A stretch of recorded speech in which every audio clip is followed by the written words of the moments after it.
Our first item is one that we would all prefer not to be holding, a motion of condolence in the name of Alex Salmond following the death of Brian Adam.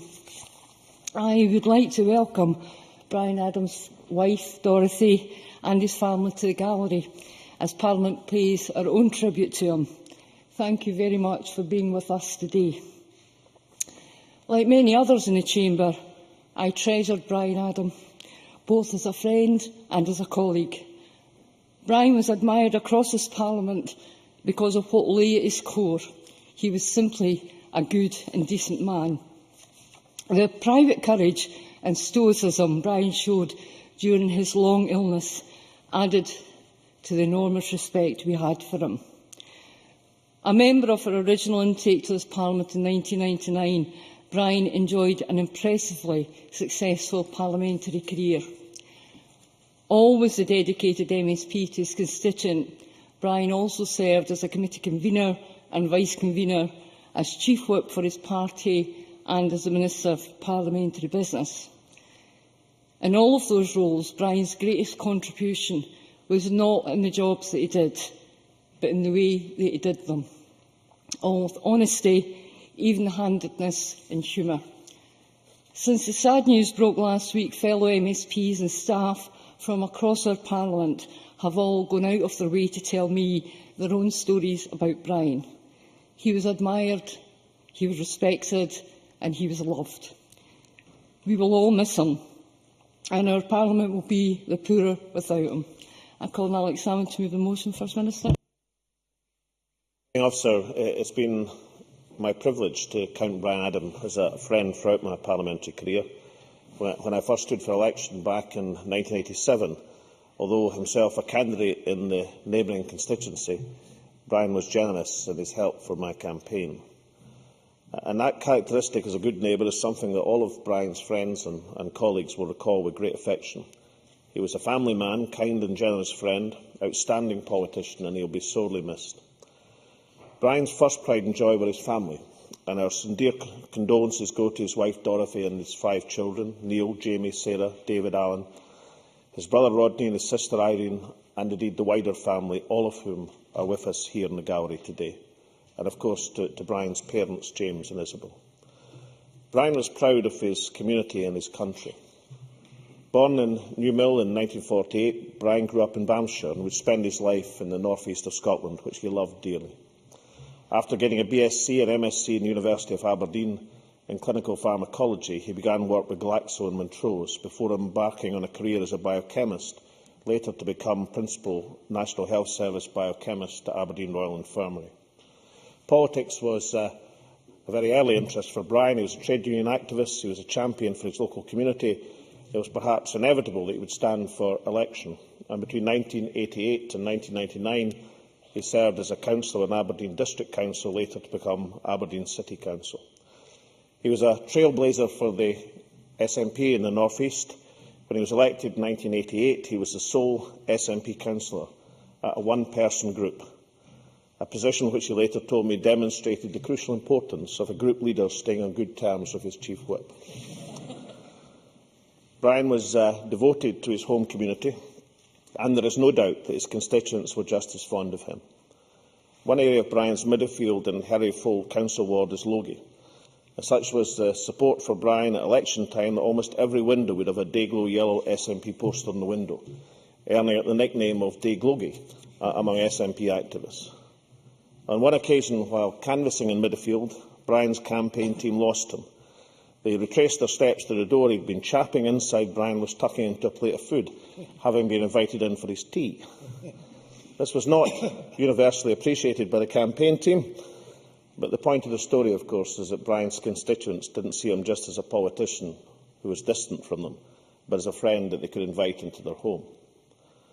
Following his election as an MSP in 1999, Brian devoted his energy championing the cause of Aberdeen in this Parliament.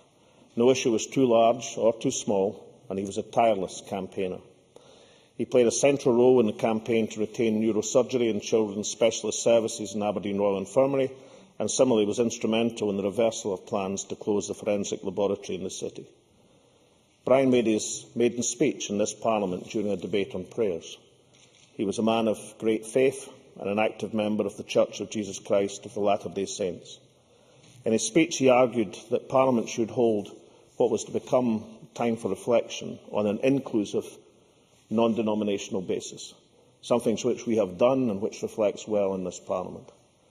That consensual approach was one of Brian's greatest political assets, and as SNP Chief Whip, a priceless resource in sustaining the minority government between 2007 and 2011. That said, things didn't always go according to plan. Bruce Crawford reminded me of a key division in May 2010, when Brian, after Herculean efforts, managed to get John Swinney back from London with literally seconds to spare before a vote. Unfortunately, through no fault of Brian's, we still lost the vote, because two opposition MSPs, who will remain nameless but are here today, accidentally misled each other into voting the wrong way, which shows that the best laid schemes, even of Chief Whips, aft gang agley. My colleagues and I were privileged to have his skill in these uncertain days for a minority government. And in 2011, I was delighted, really delighted, to ask him to serve as Minister in this Parliament, Minister for this Parliament, as part of the majority government that he had worked so hard to secure. Brian was, of course, a Scottish nationalist. He believed passionately in Scotland and the Scottish people. On a visit to see him at home just 3 months ago, he wanted to hear about events here in Holyrood. And despite his rapidly failing health, he told me that he'd be coming back to Parliament. In the most remarkable demonstration of willpower, he did exactly that the following Thursday. As it turned out, it was to say farewell. Presiding Officer, Brian was a great source of support for new members. And there's one piece of advice that many colleagues will have heard him offer many times. He would say, "Only ever promise to do your best." I know this chamber will agree that Brian always did his best, and every single one of us are in his debt. It's with great sadness, but with great pride, I move the motion of condolence for this Parliament.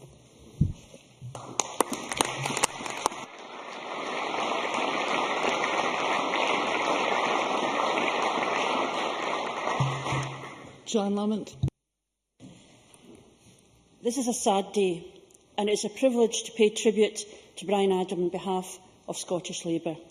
We gather to remember and pay our respects to him, and our thoughts today are with his family, who must feel most sorely the loss of a beloved husband, son and loving father.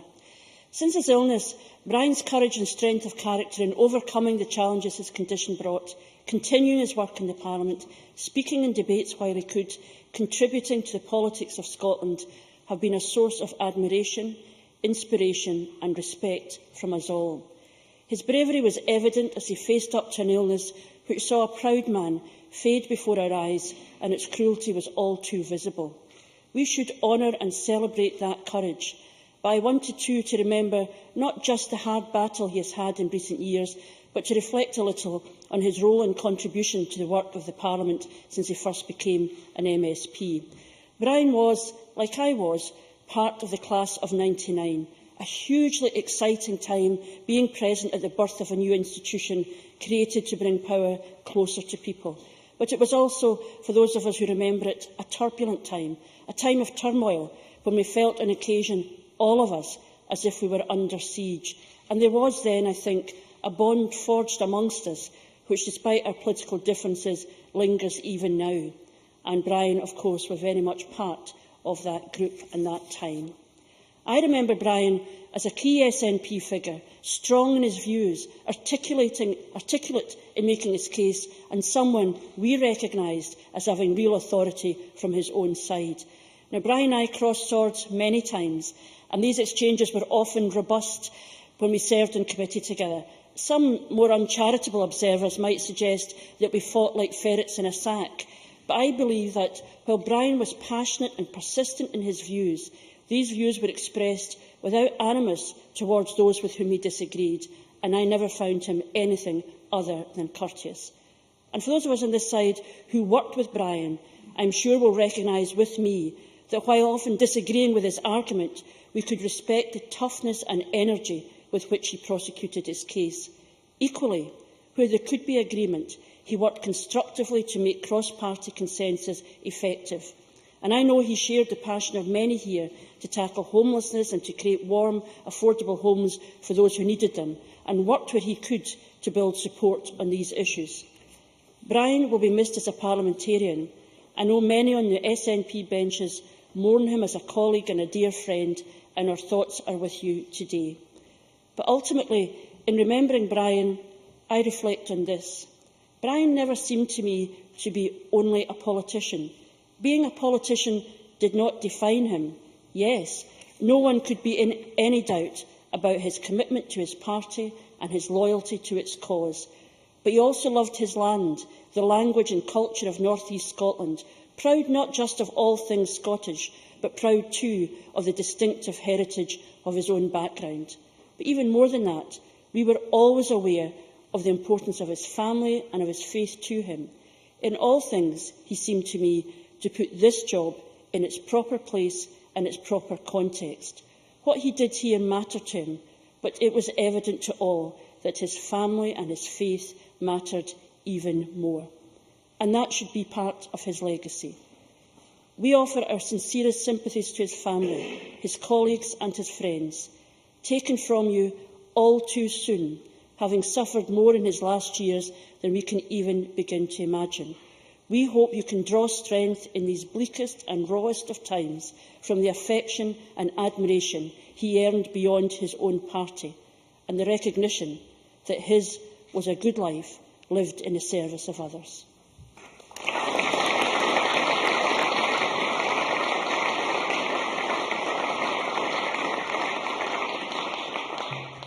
Ruth Davidson. Thank you, Presiding Officer. I said last week in the Chamber on hearing of Brian Adam's death that too often those outside of Holyrood only see the clash and the confrontation here. They don't see the camaraderie. They don't see the respect that's fostered and the friendships that exist between MSPs of different parties. The fact that you can spend a lifetime fighting for something that someone else will spend a lifetime fighting against, but still recognise their conviction, their truly held belief, their honesty and their principle. Brian had friends on every side of this chamber. He was as decent, as diligent, as principled a member of this Parliament as we have seen. He believed in service and he loved representing the people of Aberdeen. I was talking before this debate with my colleague Nanette Milne, who served with Brian on the City Council before they made their respective ways to Holyrood. She says that during much of his time there, he ploughed a pretty lonely furrow as the SNP's only representative, but that she recalls the unfailing diligence with which he represented his constituents and his party. Taking a keen interest in the financial management of the Council, every year without fail, he would produce a full set of budget proposals, knowing that they would never see the light of day, but doing it anyway because it was the right thing to do. Brian's move from Aberdeen City Council to Holyrood in 1999 was an obvious one. He helped grow that council group from just one member in 1988 to 15. It would be fair to say that the SNP's rise in Aberdeen and in the wider North East was in no small measure down to Brian Adam's efforts and by his example. Nanette and others in this chamber knew Brian for decades, and often catching up with him and having conversations on the train back to Aberdeen. I never had that privilege, but coming here as a new member in 2011, Brian always had a soft word for me, a bit of encouragement to offer, a chat in the lift, a comment in the corridor. And that time taken, that generosity of spirit, was not reserved just for new members, whatever the party.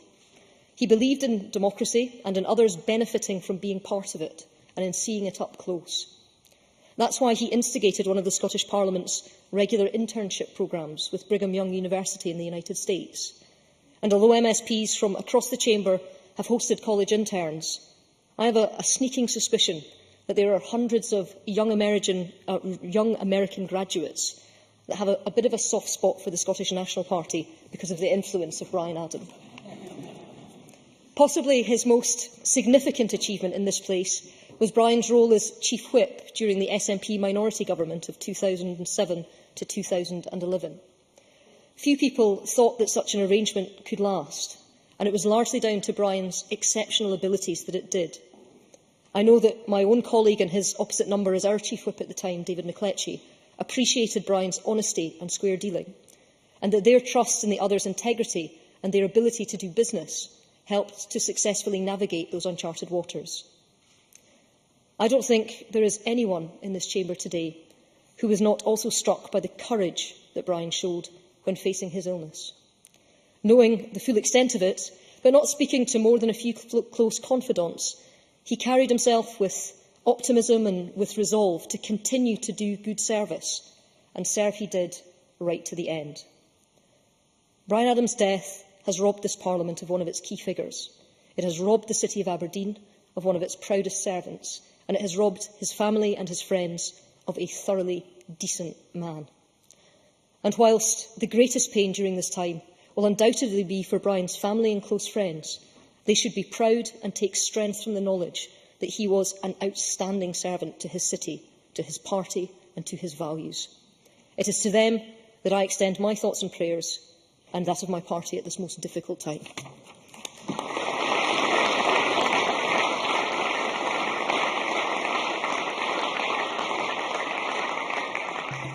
Will there any? Brian-Adam made a bit of a habit of bucking the trend, being ahead of the pack, making a difference. But he did it his way, but he certainly made a difference. It's not common for scientists to cross into politics, and there are not many in this Parliament today. But Brian bucked the trend. He was one of those scientists. And he was a proud one too, with qualifications in biochemistry and clinical pharmacology that led him from Aberdeen University through to Glaxo in Montrose and City Hospital in Aberdeen. He and I first met when he provided me with great assistance in establishing an annual event for scientists to come together to have dialogue with politicians over in Dynamic Earth. He was always willing to help and always keen to stand up for science. Brian also bucked the trend in elections. I mean, I'm an election kind of geek and looking at numbers, and you can see clearly from Aberdeen North in 2003. Now, I know well parties go through ups and downs, and the National Party for Scotland were on the down at the time, but he managed to secure a win from Labour in Aberdeen North, and he transferred that from a majority of 500 to 7,000 in elections subsequent to that. In every successive election, he managed to increase his majority. Now, what that told me is that he was respected and valued by local people. To win against the odds is what Brian did there at that time. He was a true champion for the North East, and local people respected and valued him there. They also respected and valued him here as well. Together with Bruce Crawford, he skillfully piloted the party through minority administration. It had never been done before in this Parliament, and it's rarely done in other parliaments. It often leads to chaos. But here it was very calm, and that was in part due to Brian's skill and determination. He made a success of that, and he did it in his own gentle but firm, characteristic way. Quite a man, quite a character. I'm sure bucking trends was quite tiring, but what impressed me most throughout of all that, he managed to remain a good and decent man.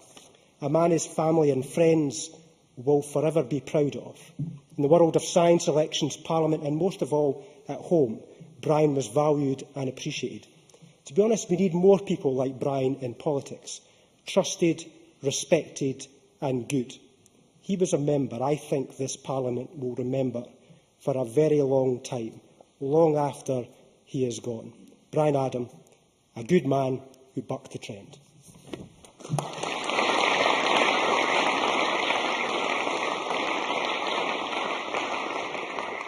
Patrick Harvey. Presiding Officer, may I extend my condolences and those of the Scottish Green Party and my colleagues in the Green and Independent Group to the family and friends of Brian-Adam-MSP.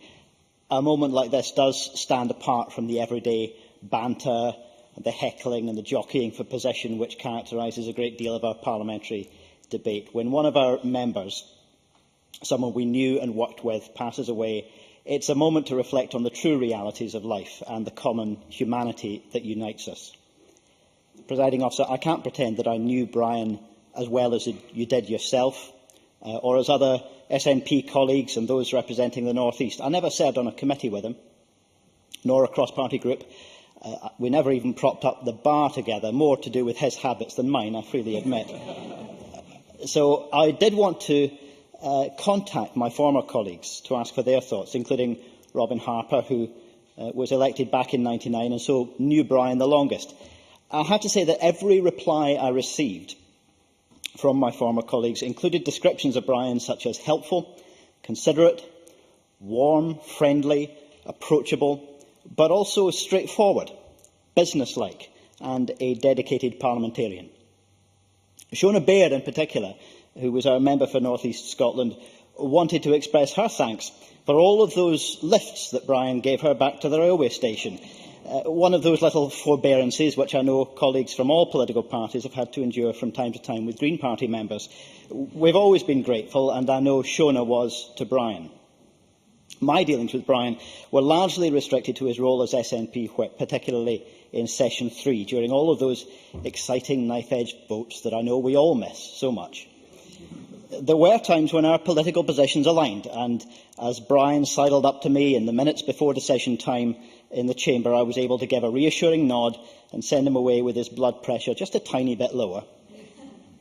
There were other occasions when he would approach with a hint of worry in his eye, and more than once I had to send him away shaking his head with his worst fears confirmed. And although that must have been a trying role, I was never left in any doubt that he took this Parliament seriously and that he was committed to keeping all parties, as much as he could, in the loop, even on the days when his nerves were a bit calmer and the votes were thought to be in the bag already. Presiding Officer, I would like to thank him for that and express appreciation that Parliament has had the chance collectively to let Brian's family, friends and colleagues know something of the regard in which he was held.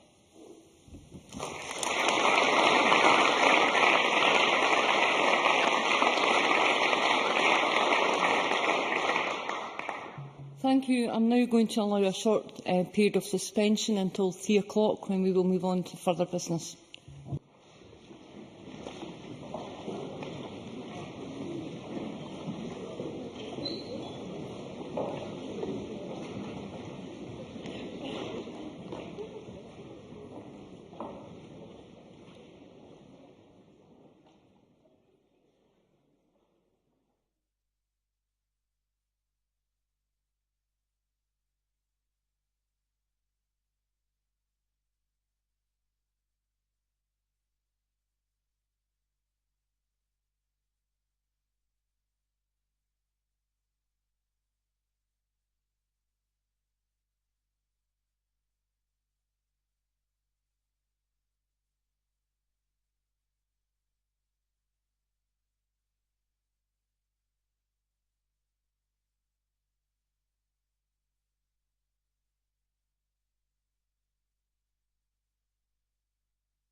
The next item of business is the debate on motion number S4M 06433 in the name of Kenny McCaskill on redesigning the community justice system.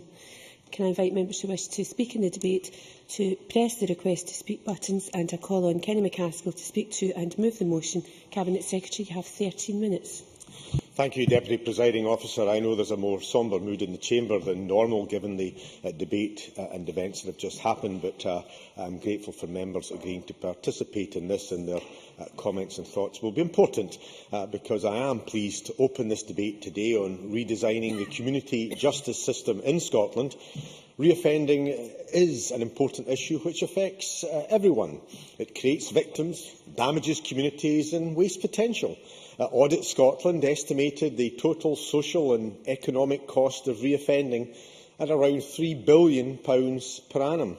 That's why it's imperative that the arrangements in place to plan, manage and deliver offender services in the community maximise the potential for the delivery of positive outcomes for victims, communities and offenders. So I want to begin by firstly commending the hard work of our partners in the statutory and third sector, including community justice, health, housing and education, in tackling reoffending over the past 5 years. And I have seen first-hand the excellent work being done around and across the country. The new community payback order has been successfully implemented, with 10,228 orders commenced between April 2011 and March 2012, and as a result, 934,502 hours of unpaid work or other activity has been undertaken in communities across Scotland. The whole system approach for young people also continues to be rolled out across Scotland, resulting in a decrease of 32% in recorded crimes and offences committed by young people between 2008-9 and 2011-12. Most recently, we've invested £7.7 million in a national network of mentoring schemes to be provided by partnerships between the third sector and public sector, which will target women and prolific offenders who are at the risk of committing more crimes. Indeed, reoffending rates are now at their lowest in over a decade, and recorded crime is at a 37-year low. So, while all this is progress in the right direction, a series of recent reports have highlighted shortcomings in community justice and called, understandably, for urgent action. This included Audit Scotland's report entitled An Overview of Scotland's Criminal Justice System, published in September 2011, and indeed the Parliament's own Public Audit Committee, which took evidence on the findings of that Audit Scotland report. Both reports highlighted concerns about the lack of information on the range, capacity and effectiveness of offender services, as well as the accountability arrangements for community justice authorities. And although there are many different bodies involved in reducing reoffending, CGAs, which were created by the Management of Offenders, etc. Scotland Act 2005, are the main body responsible for setting the direction and priorities on reducing reoffending in their geographical area. They are not directly accountable to Scottish ministers or local authorities, although we do monitor how CGAs discharge their statutory functions. Criminal justice social work in local authorities continues to provide offender services such as community payback orders, services for offenders leaving prison, as well as commissioning services from the third sector. This set-up has created a confusing picture. Indeed, the effectiveness of these arrangements was questioned in the report of the Commission on Women Offenders, chaired by Dame Eilish Angelini and published in April of 2012. It found, and I quote that, inverted commas, there still exist inherent barriers in the structural and funding systems for criminal justice social work and working practices which inhibit greatly the potential to reduce reoffending, close quote. and that CGAs brought, and this quote, an extra layer of complexity disproportionate in a jurisdiction of 5 million people, close quote. It called for radical reform and the establishment of a national community justice service to plan, manage and deliver offender services in the community. Most recently, Audit Scotland's report on reducing reoffending, published in November last year, said, and again I quote, that the way community justice authorities were set up has significantly limited their effectiveness. They called for stronger leadership at a national, regional and local level if reoffending is to be tackled effectively.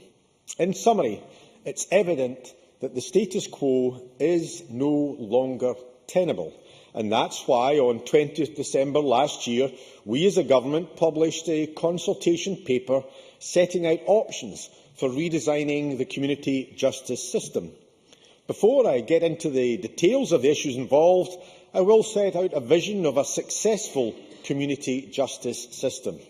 We want to see a more efficient and effective system, with strong and visible leadership at a national and local level, collaborative working across the public and third sectors, and robust accountability.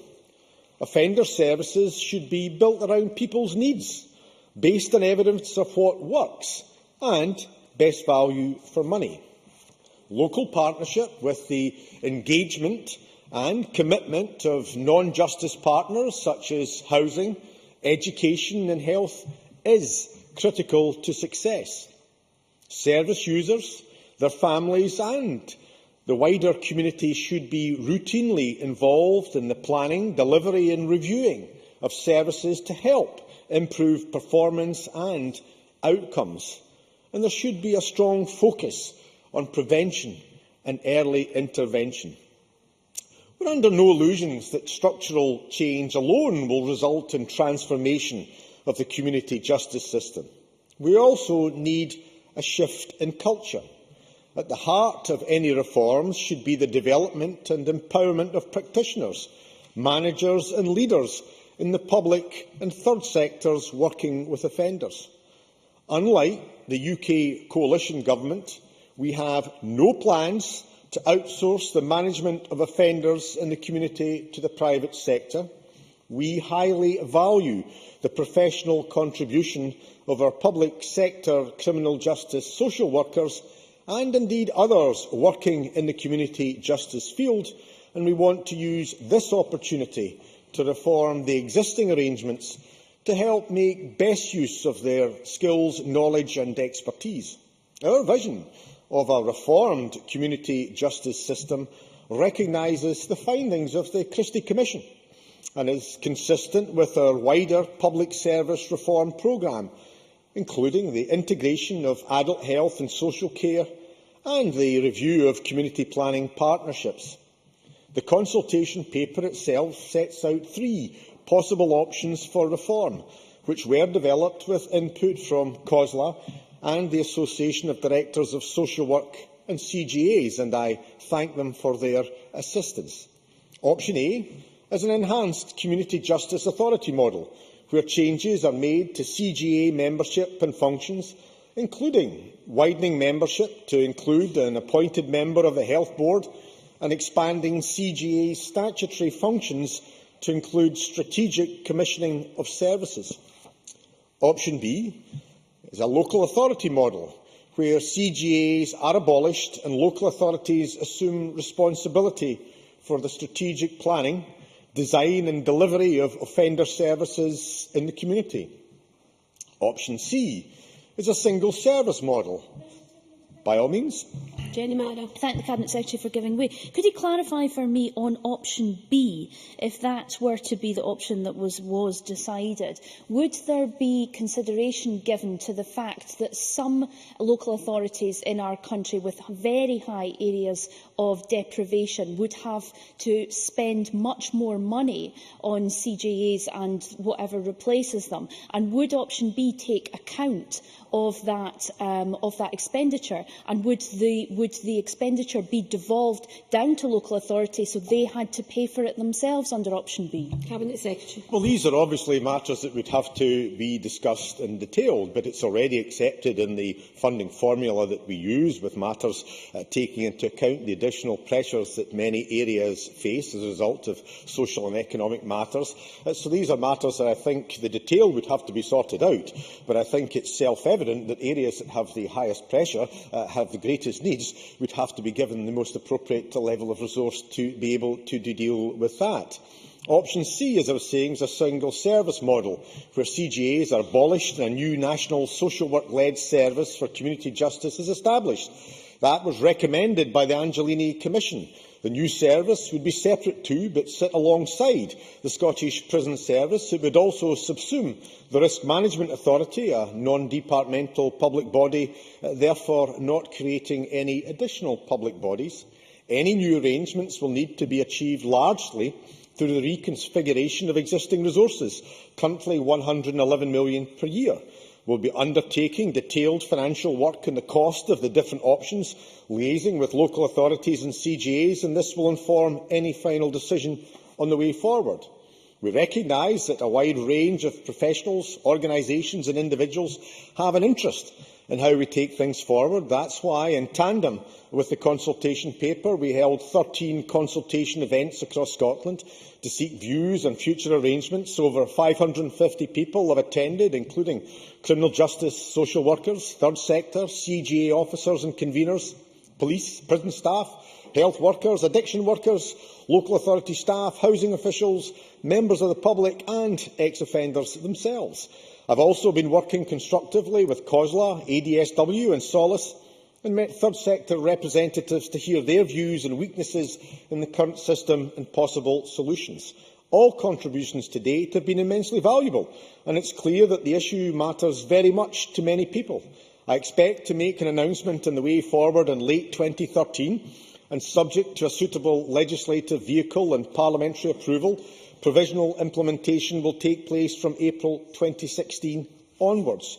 Today is an opportunity for members of the Chamber to contribute to the discussion, and although progress has been made in tackling reoffending, it's clear that there remain significant areas for improvement. We need stronger leadership, clearer accountability arrangements and services that are based on evidence of what works. It's time to be ambitious and put the needs of victims, communities and offenders and their families at the forefront of our minds to reduce reoffending further and make a positive difference to the lives of the people of Scotland. Deputy Presiding Officer, I move the motion in my name. I am not accepting the Labour amendment, but I can say to Labour members there are many matters I think that we accept in detail. We are happy to listen to their points. We will be happy to enter into discussions out with the Chamber, because I think at the end of the day this is a matter that is not ideological or party driven. It is a matter of making our communities safer, and I therefore am grateful for the opportunity to move the motion in my name. Thank you very much. I now call on Lewis MacDonald. Mr MacDonald, 9 minutes. Thank you very much, Deputy Presiding Officer. And of course, I welcome the Minister's closing comments there, and we will take up the offer of further discussion out with the forum of parliamentary debate.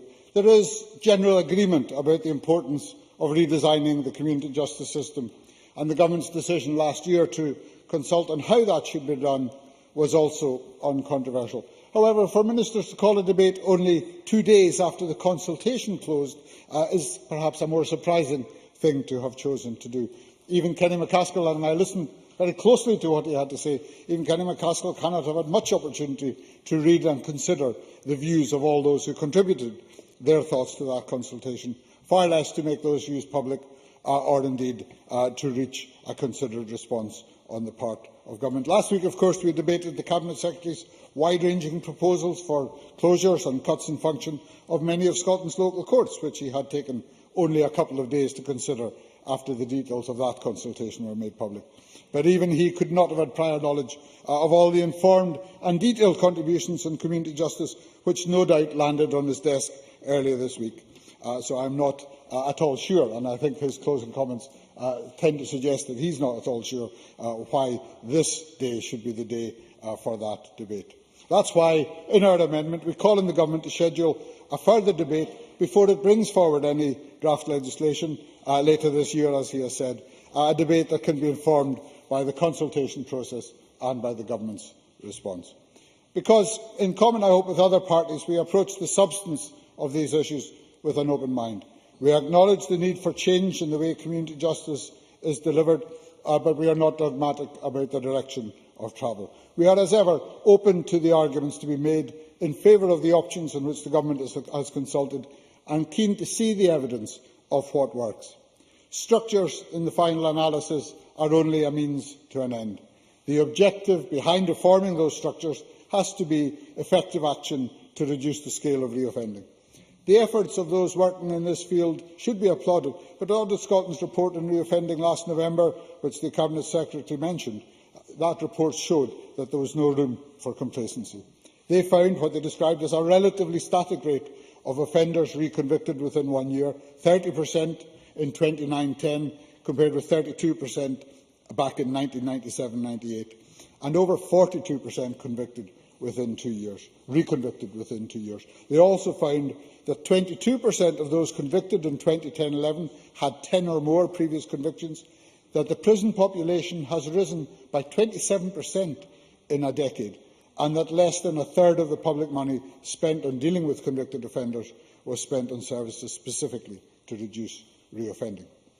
Eilish Angelini's Commission on Women Offenders last year also, as we have heard, had important things to say, and they had important things to say which are relevant to offenders in general. Some of their proposals included one-stop shops on the model of the 218 service to allow offenders to access services in one place, multidisciplinary teams within those centres to meet the needs of offenders for support in terms of health or addictions or social work services, and name key workers for those at risk of reoffending to provide a single point of contact for navigating through the criminal justice system. All of those are very significant changes, quite apart from the specific issues of community justice structures within which the services might be delivered, to which the Cabinet Secretary referred. And the question then is whether those services require a single national service in order to be effective, or do they require more responsive and flexible local services? Because the Angelini report also identified inherent barriers in the structural and funding systems for criminal justice social work and working practices which inhibit greatly the potential to reduce reoffending. And that is why, as Mr McCaskill said, they called for a new National Community Justice Service in place of the existing community justice authorities to commission, provide and manage adult offender services in the community. And they also called for a National Community Justice and Prison Delivery Board to promote integration between the proposed new Community Justice Service and the Prison Service in order to achieve a joined-up approach to reoffending, as they put it, across the community and within custodial settings. That brings us back to the issue of the essence of the Audit Scotland report, that tackling reoffending will succeed only if what is done in prison is also included in the bigger picture. We need a greater focus on meaningful activity in prison to go alongside more effective delivery of community justice services. Earlier this year, I asked the Government how many hours per week prisoners spent in purposeful activity, whether work, education, training or rehabilitation programmes. The answer was an average of 21 hours a week across the estate, with the young offenders institution at Polmont one of the lowest at 16 hours a week. No wonder the Chief Inspector of Prisons concluded in his latest annual report that the current poor access to purposeful activities is not acceptable and contributes to a negative picture when considering whether prison is working. Christine Graham. I think that the member will be aware that with the new governor at Pullman Prison, there is a new culture and determination that that expression, purposeful activity, which is a range of things from education to rehab and everything else, will be drawn together in a much more tight direction. I'm grateful for the intervention, and I don't for a moment doubt the commitment of many leaders within the prison service to achieve precisely that change. But in order to do that, they require the resources to make it happen. And of course, I welcome the conclusions of the Justice Committee that more could and should be done on purposeful activity in prison. So ministers, in developing a strategy to tackle reoffending, need their starting point to be the scale of the challenge, not just in reducing reoffending through community justice services, but also in joining those up with what is being done to address reoffending by people in prison. And if there is no room for complacency about reoffending in general, or the joining up of services, that is also true of community disposals for which the community justice system is responsible. Community payback orders have indeed increased the number of hours of unpaid work handed down by the courts, in some cases several times over. But that is only worthwhile if the orders are actually obeyed. And Kenny MacAskill talked of the numbers of orders and the numbers of hours, yet in 2011-12, out of over 11,000 community payback orders handed down, 1,391 were breached, a failure rate of some 12%, and many of these breaches were not pursued, meaning that in those cases the community disposal did not work. And of course there was no automatic adjustment in the funding of services to meet the increased demands that made on community justice social work budgets, and that is one of the reasons why this review is so important. We do not agree with the Conservative amendment that community justice authorities were doomed to fail, but we do recognise that the way they are currently structured has to change. And the Government's options offer ways forward. Option A, enhancing the CGAs, is clearly one way forward and may well be supported by a number of those involved in the existing authorities. But others will favour returning responsibility to local authorities themselves under Option B. Councils are indeed the ultimate providers already, albeit currently under the umbrella of CGAs, and there are obvious democratic benefits to placing both responsibility and authority at the most local level of government possible. The proposal for a national service also has some clear advantages as the most direct route for ensuring common standards and shared approaches to community justice across the country. And that's clearly what the Angelini Commission believed would deliver the best outcomes in reducing reoffending. But it does raise concerns about centralisation and ensuring that that does not go further than it needs to go. There is another role that CGAs currently play that must not be forgotten, whatever new system is designed on the basis of this consultation. That is the monitoring of high-risk offenders who have served their time in prison and are returning to live in the community. Whatever changes are made to the community justice system, it is essential that the funds provided to MAPA for the monitoring of those individuals are protected, and I would welcome the Minister's assurance that MAPA funding will continue to follow need, whichever option is followed. We call on ministers to assess the evidence carefully, come back to Parliament with a considered review. I am pleased to promise to do that today.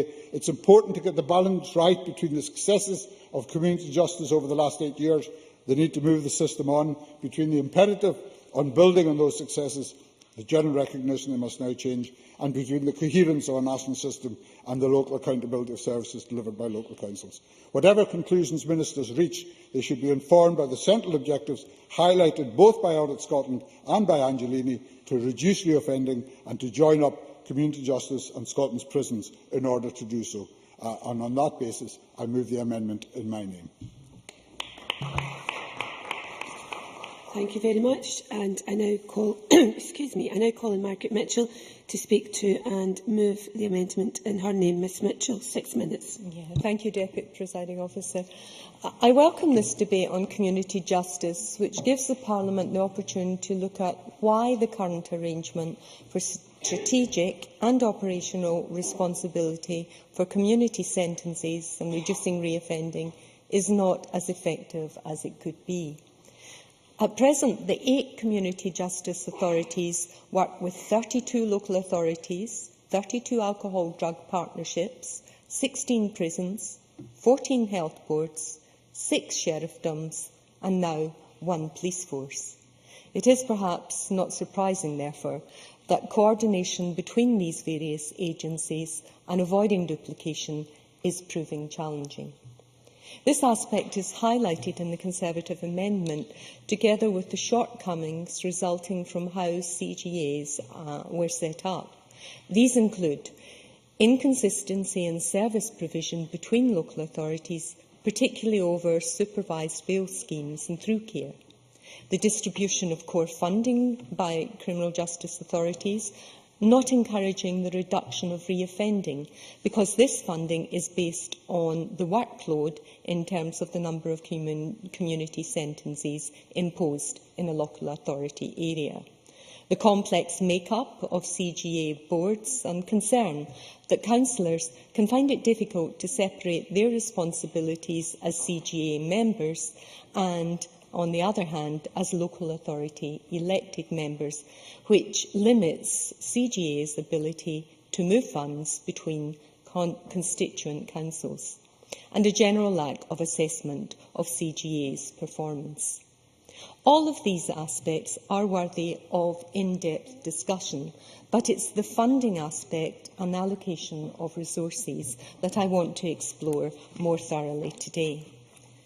Audit Scotland questioned the effectiveness of the CGA short-term funding after each of the 8 CGAs received an additional £100,000 from the Scottish Government in 2011 and 2011-12 for services to support women offenders.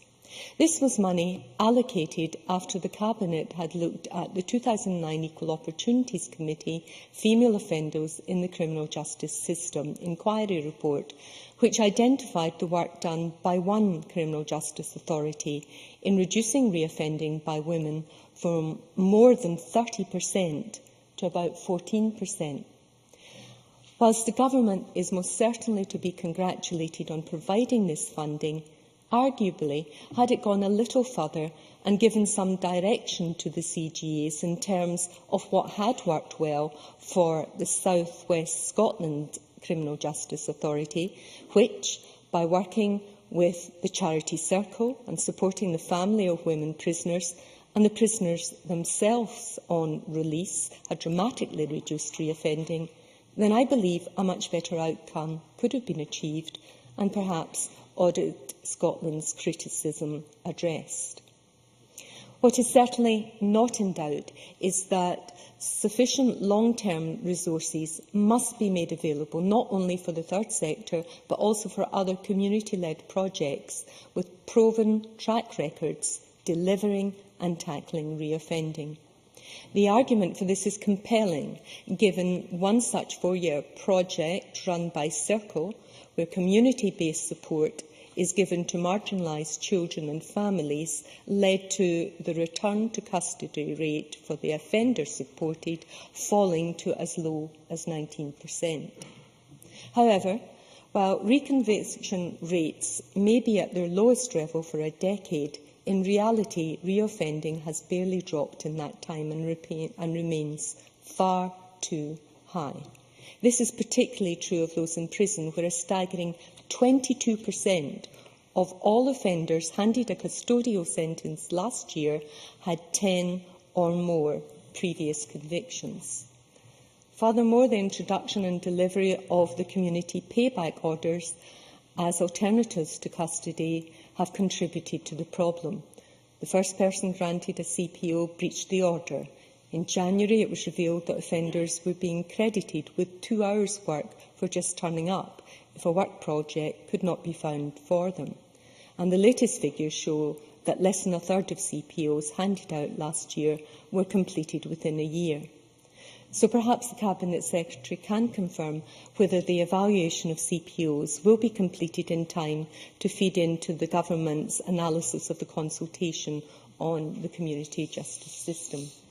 For not only CPOs, but other community disposals and alternatives to custody are undermining both community justice and the case for community sentences as an alternative to sentencing. For example, according to the latest fine survey, £3.6 million is owed in unpaid court fines imposed in the first 6 months of 2012-13 financial year. This includes £1 million owed in sheriff court fines, £700,000 owed in GP court fines, £1.1 million owed in fiscal direct penalties, and £800,000 owed in police antisocial behaviour penalties. Of fines imposed in the last 6 months of 2012-13, 17% are in arrears. However, collection rates for some fines, while better than others, for example, are better than others, over 50% of police penalties imposed during this time are being ignored. This figure is in addition to the 4.9 already outstanding in unpaid fines imposed since 2009-10, meaning that a staggering £18.5 million worth of fines remains unpaid by criminals who have avoided tougher sentences. And this, crucially, is money which could be spent on projects to reduce reoffending. Clearly, fiscal fines and fixed penalties urgently required to be overhauled as an absolute priority. In conclusion, Presiding Officer, the Government's consultation this afternoon's debate is the first step in the process to come up with the more strategic approach that Audit Scotland recommends. Whichever option is taken forward, as well as containing an element of accountability either through elected officials or through a publicly appointed figure, it must crucially deliver flexibility in service provision to ensure the new model is better placed to direct resources to projects which are known to be effective. I move the amendment in my name. Thank you very much. We now turn to the open debate. Speeches of 6 minutes. There's a little bit of time in hand at this stage of the debate for interventions. I call Christine Graham to be followed by Malcolm Chisholm. Thank you, Deputy Presiding Officer. I had the good fortune this week to be briefed by Rob Strachan, who's Chief Officer of Lothian Borders, CJA, and I think it's important to put in that context some facts down about the general offender cohort in Edinburgh and Midlothian. There's about 4,362 offenders, and 27.9% of those in 1 year are reconvicted. In the Scottish Borders, 802 offenders, 26.2% 1 year reconviction rate. That's actually better than the Scottish average, but it gives you an idea of the task in hand. Males are more likely than females to be reconvicted within 2 years, and the peak age for reconvictions for men is under 21. Substance misuse is estimated that there are 90 to 95 offenders per month being released from prison and returning to communities in Lothian Borders with substance misuse problems. It's a very complex and very difficult area to break that life habit. Of prolific and persistent offenders, research points to an average of 10% of offenders being responsible for 50% of all crime. So it's the same people committing all those offences. And that past behaviour is the most reliable predictor of future behaviour, as demonstrated by the number of previous convictions and reconviction rates. It's estimated that 200 offenders cost the system in Lothian Borders at least £12.2 million per year. Now, when you consider that we're paying out £97 million per year to CJAs, that's an awful lot of money going into a system where it needs to be looked at again. And I think some of the points that came out, if we move on to women offenders, a very different pattern emerges. 37% of women offenders have attempted suicide, and that 2/3 of women in prison have a history of abuse. Very different problems for that particular group of people. And the rate of drug problems amongst women prisoners in Scotland has been found to be as high as 98%. So there's a whole mix of complex problems here that have to be dealt with to try and break the habit of reoffending. And I think one of the points that came out to me is I wasn't terribly au fait with CJAs is the membership just being councillors, which seems to be a narrow membership indeed when we have so many skills that we require on CJA. So I welcome the comments by the Cabinet Secretary about health, drug addiction teams, housing, the very things that I see you're nodding, Jenny Mara. But as we found out when we were doing the purposeful activity in prisons and looking at through care, one of the biggest issues coming out of prison was to have a home to go to. And, of course, if you don't have a home to go to and address, you can't have a GP. So all the good work that's done in the prison in breaking the drug and alcohol habits, the rehabilitation, as we found out, and Alison McInnes and I found out when we were at Parliament, means they come out, and most of these young men have no GP, the medical records just stick where they are, and we're back into the same cycle again. So I very much welcome a refresh of the criminal justice authorities. So I think, however, one of the issues that did come out from that presentation, Rob Strachan was very clear to say this, it's patchy. He knew there was faults within what he met and how he was reforming it. For instance, he said they didn't have the very latest breakdown of the violent offenders profile. And I've already raised with the Cabinet Secretary that MAPA, which has a role with sex offenders released, I would like to see having a role with, serious violent offenders. have a role with them as well when they're brought back into the community. They said they didn't have the very latest breakdown of full women offenders profile. And one of the problems with particularly women offenders and the young offenders is they're not in a local prison. If you're in Polmont, you come from all over Scotland. If you're in the current Cornwall, you come from all over Scotland. And there are even bigger issues when released from these non-local prisons back into your locality. So I have to say one of the options I favour, and I don't think it's any of the options on here, but then that would be me being difficult, would be something between a marriage of A and C. Because I think we do need national oversight. We do need guidance nationally. We do need accountability about how that money is being spent, whether it's a board or whatever. We do need that. But what we also, and good practice shared, where it's working in one area, let it go to someone else, but never ever to take away local delivery. So I'd like to see the CGAs, but I'd like to see a much broader membership, responsible for delivery, but then having to be responsible back up somewhere to a centralised board, whatever you like to call it, accountable for what they're doing. And that way, I would hope, with all the other issues that we're raising, about through care, about the SPS falling beyond the prison walls to what happens to prisoners, the fact that we now have health delivered within the prison by the NHS, therefore there should be continuity when a prisoner leaves, with a refreshed CGA, with a broader membership, but with real accountability for the money they spend and how effective they are. I think we might then even improve on what are very difficult reoffending rates and very difficult to bring down for the reasons I hope I've touched on. It's not simple. Everyone's individual.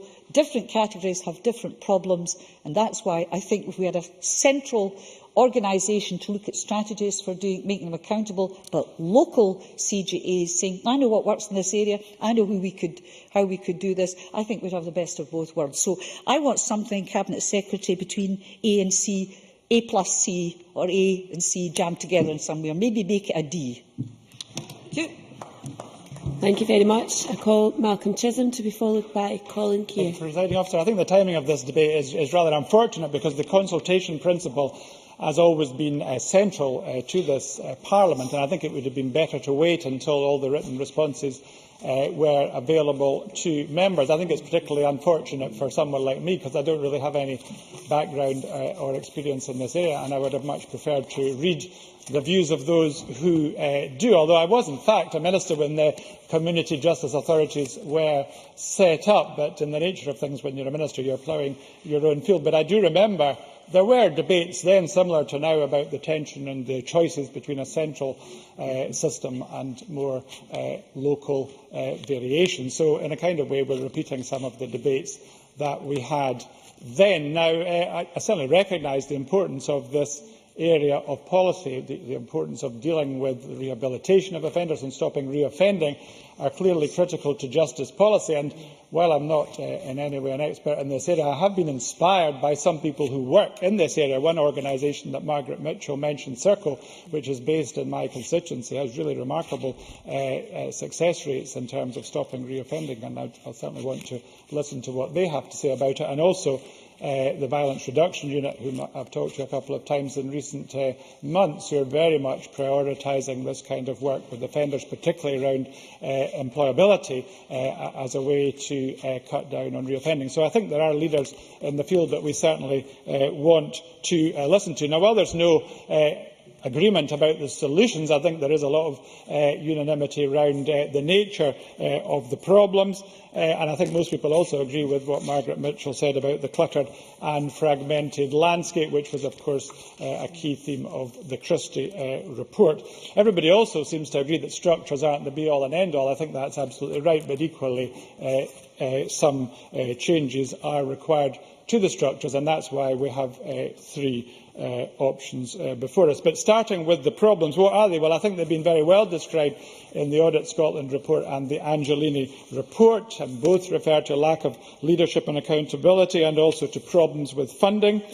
some of those, the short-term funding that Margaret Mitchell referred to, but also both emphasise that the funding is very much based on activity rather than outcomes, and a lot of the funding is just based on historical allocation of funding. And there is an issue too that sometimes councillors, understandably, will tend to favour their own local authority. But perhaps the inconsistency of service is the strongest problem. I was particularly struck, I think, by the Audit Scotland report, where they said that some services in prisons are funded by local authorities, and some prisoners will get the service and some won't. So that's a very stark example of localism going too far. And Audit Scotland also emphasised the importance of employability and just emphasised the great variations on the availability or lack of availability of employability services. And there is also, of course, the poor access to purposeful activities in prison, which our amendment highlights. So in terms of where we go from here, I agree with the principles on page 15 and 16 of the government consultation document, the need for strategic direction and leadership, the emphasis on prevention and early intervention, the desirability of effective local partnerships, strategic commissioning, and, of course, having evidence-based policies based on an analysis of needs. So we would all agree with that, but where does it lead us to in terms of the options? Well, they all have, I think, their attractions and their disadvantages. Option A, at least, it does avoid structural upheaval, which is often a good principle to follow. There is an advantage in having a degree of continuity. So option A says, well, if we have more strategic leadership, if we give the CGA strategic commissioning powers, and if we ensure that there is a statutory duty on partners to be involved, well, that will improve the present system. So it should certainly be looked at seriously. Option C is championed by the Angelini report, which in itself is quite a strong recommendation, because that is, I think, an excellent report. In terms, most of its recommendations, I think, have been accepted without controversy, but clearly their championing of a single community justice service is a lot more controversial, although they do highlight the advantages in terms of the combination of strategic and operational responsibility, clear lines of accountability, obviously more consistency and potentially a greater quality of service, and also the potential to roll out models of good practice. So I think there is a lot to recommend that. But we shouldn't forget option B. We shouldn't forget the good work that is currently being done at a local council level. So we also need to look at that and the arguments for that. I do think it's attractive in principle to have local authorities in the driving seat, but I do think at the same time it is problematic in practice. But I did just want to end in my last minute with an example of good practice that is being carried out by criminal justice services in Edinburgh at present. So, launched in May last year, the Break the Cycle project takes old and unwanted bikes and renovates them. They are then donated for free to community organisations, youth groups, other interested organisations and children. Crucially, the project works with offenders on community payback orders as a direct alternative to going to prison. As Edinburgh Council highlight, experience shows that if an offender is carrying out work that they have an interest in, they are more likely to successfully complete the order. Most of the people on these orders are young men under 25, many of whom have an interest in bikes and cycling. The Council's criminal justice workers are trained to help in cycle maintenance so that they are on hand to both monitor and help in the process. So I just wanted to highlight that as an example of good practice. Firstly, to show an example of local councils doing good work on the ground. But second, I think also to highlight at the end of my speech the central importance, I think, of job readiness, job opportunities and employability round this agenda. So whatever solution we come up with, I hope that employability will be at the centre of it. And there's a really good event that the Violence Reduction Unit are organising at the end of the month. I think it's 3 different days. People from America are being brought over who've worked with offenders in terms of getting them ready for the jobs market, and that seems to me to be right at the centre of that agenda, and I certainly hope I'll be able to go to one of those events. Thank you very much. I now call Colin Keir to be followed by Graham Pearson. Thank you, Presiding Officer. It's clear that across this chamber this afternoon there is a fair degree of agreement, and I would associate myself with many of the comments that have been made from all of the speakers. We know that the most persistent group of re-offenders are those who serve short-term sentences. The revolving door in and out of prison is used by many in our communities, and if we can slow this movement down, we will see an easing of prisoner numbers and other pressures on the justice system. For this to happen, however, we do require those who enter the justice system, many of whom live these chaotic lives, whether through poverty, drugs or suffer psychological problems, to be shown a path other than to the front door of a prison. We require a management system which can be at home in a national policy context, while being flexible enough for local decisions to be made to ensure local priorities are met. So I welcome the consultation that has taken place, as well as the Commission on Women Offenders, chaired by Dame Eilish Angelini. Both documents are valuable in that they bring information to the debate which could have been seen as anecdotal previously. As a member of the Public Audit Committee, which scrutinised the Auditor-General's Reducing Reoffending report last year, a clearer picture emerges of the actions which are required. CGAs across the country are not uniform. There are different governance systems, different arrangements, different lines of accountability, and obviously there are different levels of success when it comes to reoffending. Certainly, CGAs have brought organisations together, but what was obvious was these organisations work, as they say in horrible management speak, in silos. Communication between many CGA partners could be limited as a result. The system could fail the people it was designed to deal with. It's also clear that another problem has been dealing with cross-territory prisoners. A good example is a woman serving a short-term sentence at Cornton Vale prison and comes from, let's say, Aberdeen or Galashiels. On release, does she have a family or a home to return to? As she's highly unlikely to have a job lined up, does she have a point of contact to help her, especially if she is released on a Friday afternoon when there's little time to arrange benefits or council services? Through care is difficult enough at local level, let alone cross-territory. It's also a difficulty that CGAs have difficulty in managing, along with other partners. It's for this reason I'm not all that keen on option B in the consultation. I'm also not convinced that local authorities are fully geared up to providing through care and other services on their own. The third sector, NHS and others must have a part to play, particularly in evolving a national strategy. Local authorities, however, are vital partners at delivering, along with other stakeholders, a plan for their own area, tying in national and local priorities. I have no real view at this time whether I prefer option A or C, and I'm certainly not going to introduce a section D, as suggested by Christine Graham. But if we are to go down the road of national management, a form of true local accountability will, in my opinion, have to be found. Everyone speaking in this debate will have some stories to tell of a real-life nature, and I'd like to give you two examples. A few months ago, David McFletchie and I made a visit to Saughton Prison in Edinburgh. We looked at the facilities, talked to the staff and the prisoners. We tried to ascertain the difficulties faced by staff and prisoners, in particular the question of how we get prisoners back on track through the prison system.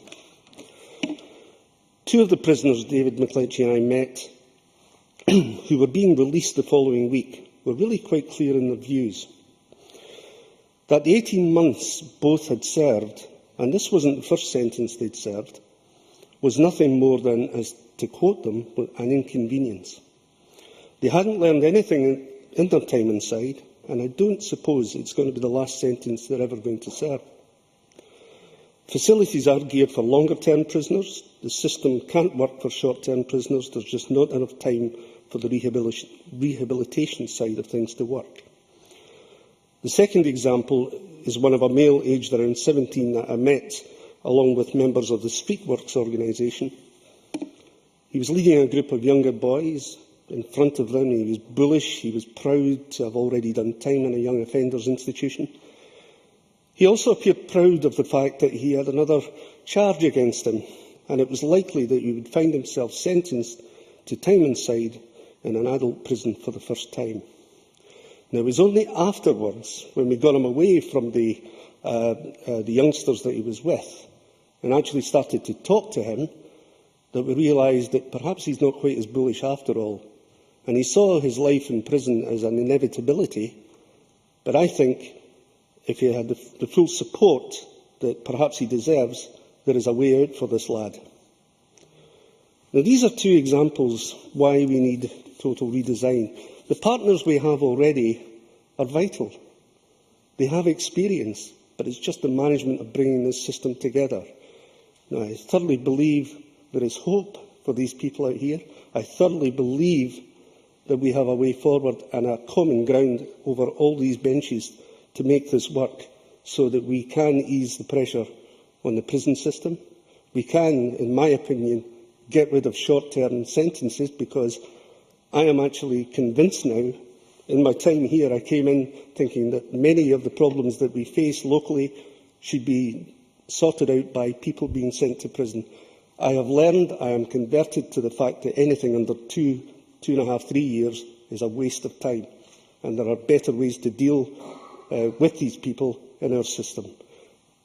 And I will be supporting the motion by the Cabinet Secretary. Thank you. Thank you very much. I now call Graham Pearson to be followed by Roderick Campbell. Thank you very much, Presiding Officer. First of all, could I acknowledge the contributions from all members thus far in this debate, and associate myself with many of the comments that have been made in the speeches. I also welcome the contribution from the Cabinet Secretary, as he indicated, as I understood it, that he would welcome cross-party discussions out with this chamber to identify an appropriate way forward. I think that that's a very productive way to look at where we are just now and to try and identify the future deliveries in relation to community justice in the system. I do agree with many of the comments that have been made, particularly from this side of the House, that we would have benefited from having sight of a report and might have been better placed to offer strong views and hopefully educated views about the various options that would be considered. But hopefully I can bring a slightly different view to the debate thus far with some of the comments that I would offer in the minutes that are left to me. First of all, the size of the problem that we're trying to address. Prison population, in spite of annual declarations from the government, continue to rise. In 2011-12, the numbers were 8,178 as a daily average. 2012-13, that's risen to 8,300. And the forecasts from those who have knowledge of these matters indicate that it's feasible that 9,500 will be within our prisons in the year 2020-2021. So there's an endemic problem there, a systematic problem that needs to be addressed, not only from the point of view of the human tragedy that reflects, but also in terms of the public investment and finance that's necessary in order to care for offenders within our system. Reconviction rates are, as Audit Scotland reported, I think fairly, that progress in reoffending has been fairly static. Reconviction rates in 1997-1998, 31.8, 2009-2010, 30.1. And as much as one would welcome the fact that 0.7 reduction in those numbers is always to be welcomed, it's not one that one would reflect as progress in the wider sense of that word. At the same time, the Scottish Prison Service, Government and Community Justice Authorities spent £419 million in 2010-11 dealing with people convicted in the courts, but less than a third of this, £128 million, was spent cutting reoffending. So I repeat, the prison population continues to increase, and the cost of reoffending is estimated by Audit Scotland as being somewhere around £30 billion per year to the wider society, not to even consider the impact it has on victims and witnesses. Audit Scotland also noted that the reconviction rates are significantly affected by changes within the criminal justice system and how the Scottish Government chooses to classify cases. This is illustrated by the fact that reconviction rates do not include people who have reoffended after receiving early intervention measures, such as police fixed penalty notices and the likes. So it's important that we have a debate and decide the way forward. This is a pressing issue. But within that characterisation of the 8,300 prisoners that I mentioned earlier, We should bear in mind that over 70% of those prisoners are functionally classified as illiterate and innumerate. And unless we find a way to deliver in terms of purposeful activity, or as I prefer to call it, activity with purpose, and that purpose should be to educate and provide the facilities that will give opportunities to prisoners as they leave the prison environment, we will always slam into a wall of self-defeat. Of course. Margaret Mitchell. Grateful for Graham Pearson taking the intervention. Does he agree that the meaningful and purposeful activity he referred to can be delivered on the so-called short-term sentences? It may not be the first option to put people there, but if they are there, they shouldn't be allowed just to wither on the vine. Graham Pearson. Yes, I think that where one has the opportunity of a prisoner in custody 24/7, there is always the avenues, if the will is there, to deliver the necessary support, health system interventions and the whole panoply of services that can make a difference and give the young person that was mentioned to earlier who found themselves in custody the opportunity to reconsider. Like other members of Justice Committee, I also visited prisons as part of our information gathering. And the shock to me, as someone who knows something of the system, was to learn from a prison officer that a prisoner leaving one of our establishments, a man who had served his sentence, was discovered to be guaranteed only 3 nights in a sleeping bag in a sleepless person in a homeless persons unit as part of the homeless provision by our society. Given the hundreds of millions of pounds that we dedicate to community justice, that doesn't seem to reflect the kind of linked-up services that one would seek to deliver in the future, and one that might work in reducing reoffending. The option that's often taken by men in these circumstances is that they will not demean themselves by accepting the sleeping bag, and they are then left to the vagaries of public life on the streets of our cities and towns, and therefore no surprise that they return to where they come. Much has been said about the sheer panoply of services that are involved here. I think the key to deciding the way forward is ensuring whatever we have as our solution, A, B, C, or the pick and mix of option D, accountability for what we spend and accountability for the results that are achieved are going to be kernel to whether or not we can trust things. And the final thing I'll say, Presiding Officer, is the role of the third sector and the voluntary sector is absolutely vital, because they have the commitment, the expertise, and with people like the Robertson Trust behind them, the finance to help deliver in this important matter. Thank you very much.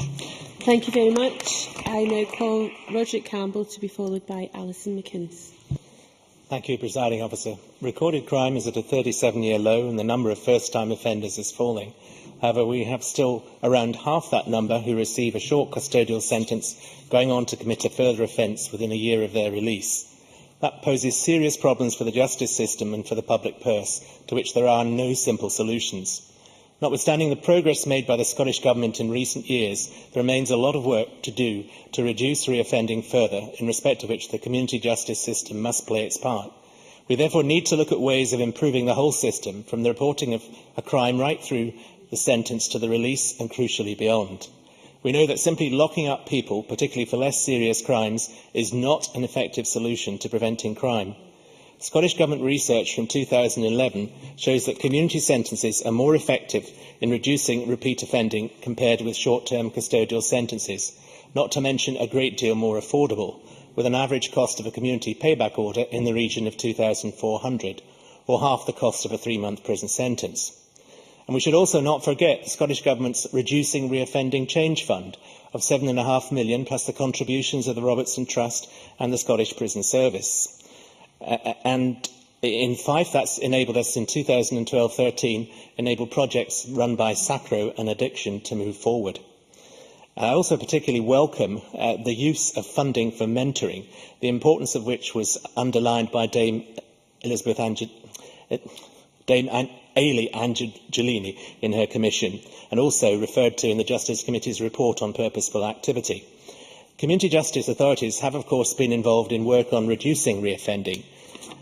Audit Scotland, however, in their report in November on reducing reoffending, highlighted the fact that many bodies involved in reducing reoffending, and of course the whole basis of the 8 CGAs, were established precisely to develop a more coordinated approach to delivering services for offenders and to reduce reoffending. Their conclusion, however, was that while CGAs had brought people together in the way that they were set up, they were inflexible, and they were inflexible in relation to funding, significantly limiting their effectiveness. Moreover, damningly, it was said that CGAs have made little progress in reducing reoffending, so change is clearly required. As the Cabinet Secretary has said, a need for stronger leadership at national, regional and local levels was identified by Audit Scotland, and a recommendation that the Scottish Government needed to target money more effectively. That's clearly very important when we bear in mind that in 2010-11, the SBS, the Community Justice Authorities and the Scottish Government together spent an estimated £128 million on reducing reoffending. CGAs dispensing most of the money to local authorities, 37.8 spent by CGAs on rehabilitation like drug addiction programmes, and 11.9 million on reintegration such as supported accommodation and employment. Other recommendations that the Audit Scotland made, however, were to the need to be more flexible in meeting local needs and priorities, and making sure allocations were more responsive to changes in demand. In its consultation documents, as others have referred to, 3 strategic options were identified. And I think we need to look at the consultation document and the responses in terms of what options will encourage flexibility and responsiveness. Option A, of course, seeks to enhance the role of community justice authorities as a means of reducing reoffending by conferring upon them the responsibility of carrying out strategic commissioning and procurement of services, and ensuring that CGAs allocate funding on the basis of need, enabling CGAs to move funds between constituent councils. That certainly seems to meet the test of flexibility and responsiveness. However, it was also proposed in option A that the chair of CGAs be appointed by Scottish ministers, and that one member of the Health Board are included. I'm not quite sure that that's quite so important, but I recognise that it might improve the overall operation. Also included in option A is the possibility of transferring responsibility for the operational delivery of criminal justice social work from local authorities to CGAs. We know that CGAs do not deliver services, local authorities do, but as the Audit Commission have stated, CGAs lack operational control. Priorities can easily be those of the local authorities, not the community justice authorities, and if multiple local authorities are involved, it may be difficult to liaise effectively with the local authorities. These criticisms are undoubtedly valid. Option B would see CGAs abolished and powers transferred to local authorities. Local authorities would have a statutory duty to work with other partners to deliver a statutory plan for reducing reoffending, and local authorities would be required to take account of the strategic planning of community planning partnerships. That all sounds wonderful in practice, certainly more joined up, but I'm not sure in reality how much difference that would make. Also, I can't ignore the slight irony in my own constituency where Cooper Sheriff Court has been earmarked for closure. Criminal social service work in North East Fife is in Fife Council's jurisdiction, receiving funding from Fife and Forth Valley CGA. They will be required under the new court set-up to work with a court system located in a different local authority, and uniquely in Scotland, as far as I can see, in a different CGA area. Moving on to option C, notwithstanding the efforts to streamline the provision of reducing reoffending services outlined in the single service option, I'm assuming that would require the single service to produce local plans. I'm assuming we're talking about 32 local plans. In addition, I note the Scottish Government would expect local representatives of the Department of Work and Pensions and FE colleges to be involved in the development of and delivery of reducing reoffending plans. Not sure how that would work in practice. I accept, however, that grouping local delivery around the 3 Federation example, now employed by the Crown Office and the police, would have some attractions, but a single service led by a national social work service will certainly require a significant cultural change. Presiding Officer, I welcome the consultation which has just closed, and I hope the Scottish Government will consider the consultation responses closely. Thank you. Thank you very much. I call Alison McInnes to be followed by Sandra White. Thank you very much, Presiding Officer. We know that the economic and social cost of offending and re-offending is immense. We pour so many resources into picking up the pieces, but lives are ruined, communities are blighted and potential is lost. And looking at those who are in our criminal justice system, we can see that we have failed to get to grips with the underlying problems, the mental health problems, the history of abuse, addiction, poverty, exclusion from education, being in the care system. We know what lies behind the chaotic lives that lead to prison. And worse than that, we also know what makes a difference, and yet reoffending rates remain stubbornly high. Liberal Democrats want safer communities, people brought to justice when they offend, robust community justice schemes. But we also believe that everyone deserves to have a chance to get back on track. So a robust but compassionate, targeted community justice system, flexible enough to respond to individuals' needs, will benefit everyone in Scotland. I agree with the Cabinet Secretary that it's clear that the status quo is not an option. The Angiolini and Audit Scotland reports have both highlighted serious shortcomings in the operation of the community justice system.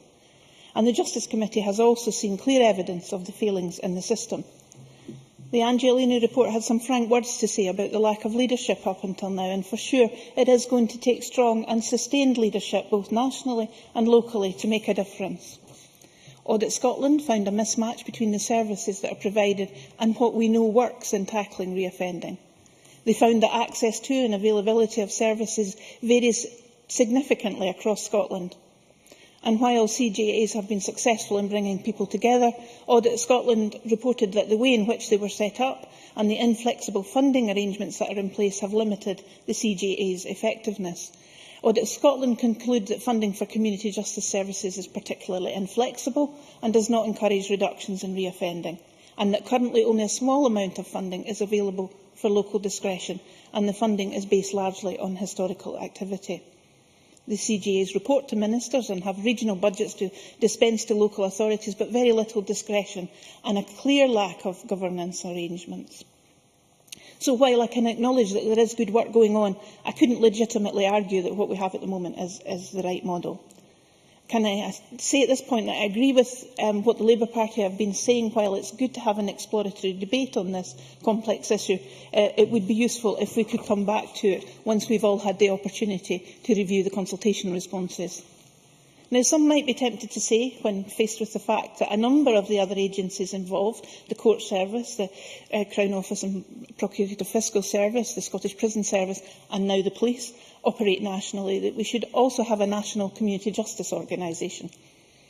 Now, I'm instinctively uncomfortable about that option.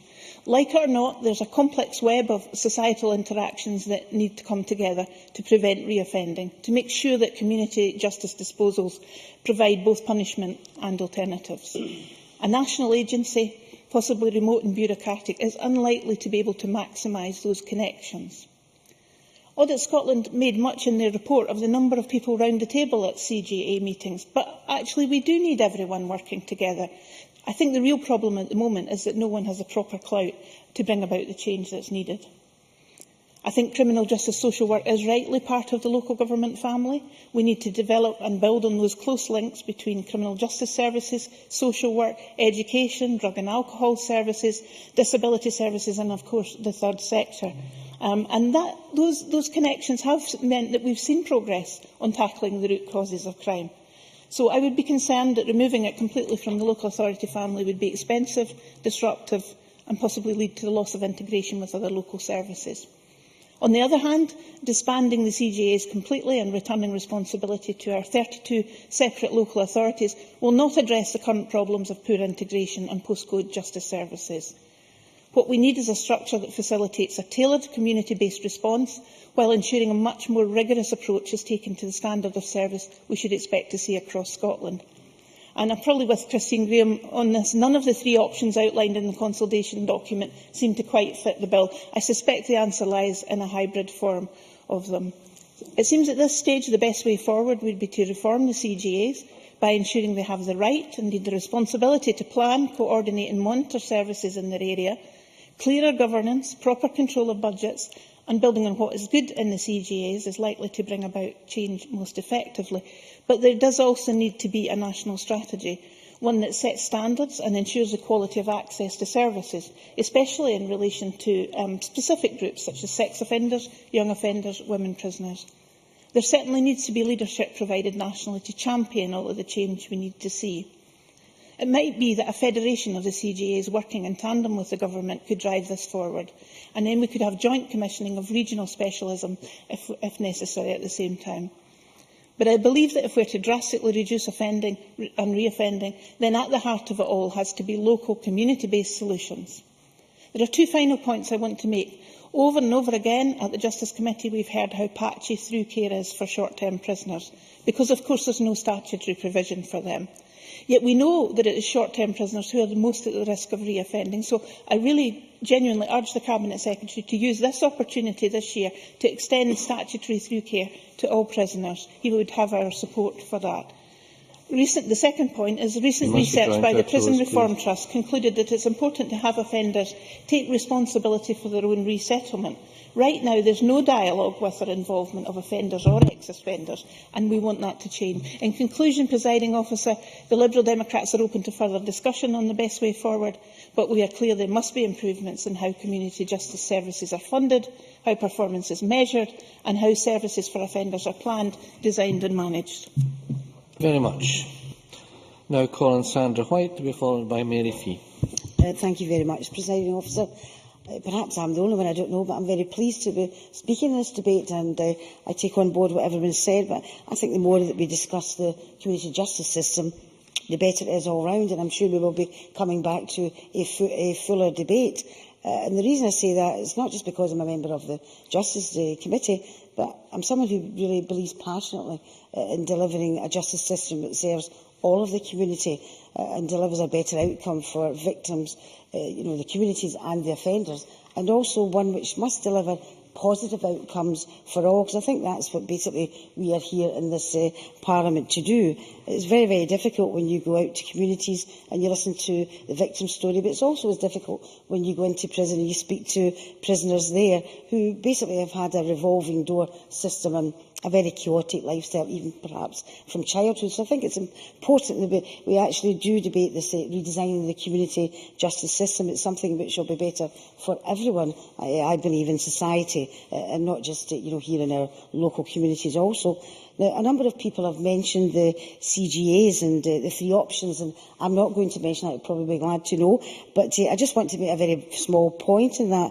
And I don't know if it's maybe a failing on my part. I really don't know. But I've never had any contact with my local CGA. No one from there has ever contacted me, and I couldn't tell you who the members were. So I'd like to open that up to perhaps some of other members who perhaps they can tell me their experience of the CGA, and perhaps I would be able to understand the options more, and I'm sure we'll come into further into that as well. I just wanted to touch on that particular one, but there is two areas which I want to raise, and that is one that's been raised by a number of members, and that is through care, delivery and mentoring.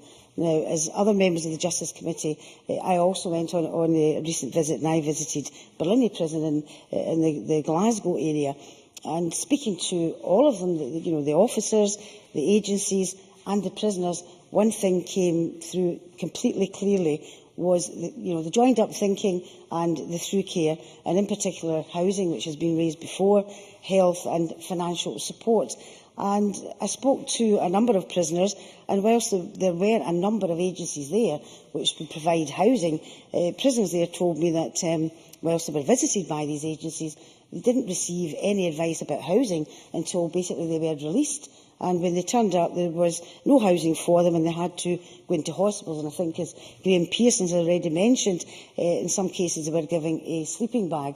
And for them, they didn't particularly want to go into the hospital, prisoners told us, because basically that was them going back onto a life of crime, and they would have to sleep in the streets. And I think it's something that really has to be looked at, and I hope that the redesigning the community justice system will look at this in particular, and also the simple case of what time you get out of prison, how you can access social work, how you can access finance, that type of thing. It became very clear that whilst we have a number of agencies doing a fantastic job, they didn't seem to meet together, and I would like to see that that looked at as well in the community justice system. I think it desperately does need to be looked at, the amount of agencies, the services they're giving, and whether there is an actual joined-up thinking and through care.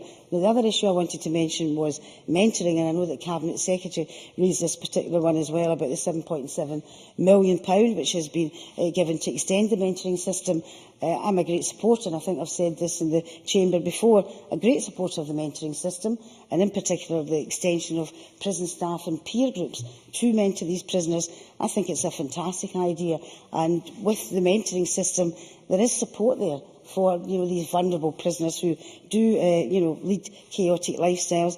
And I think, as I've previously said, it's not just about the prisoners, it's about the communities that they're released out to as well, and their families also. So I think the mentoring system is something which I think everyone in this Parliament should be extremely proud of in the situation that we're moving it on and we're delivering more. And I'm sure that everyone should be proud of that. Now, Presiding Officer, what's been said about reoffending, and absolutely take that on board. But I think we also have to take on board that, progress has been made in tackling reoffending. I mean, there is some figures here about the reoffending rates at their lowest for over a decade. I know Graham Pearson mentioned, I think, actually 1999, over 10 years ago, and recorded crime is at a 37-year low. And we've got to look at that. Community payback orders, which have been mentioned by people as well, successfully implemented. 10,228 orders commenced between April 2011 and March 2012. And whilst I do realise that the system has to be looked at, the whole system approach for young people also continues to be rolled out across Scotland, and that's resulted in a decrease in recorded crimes and offences committed by young people. So I think we should look at, there is positives there, but yes, we have to do something to move that on. And the reason I think all of us absolutely agree on is this revolving door system. And whilst there has been progress made, we really need to do something to stop the revolving door system, which really blights so many in our communities.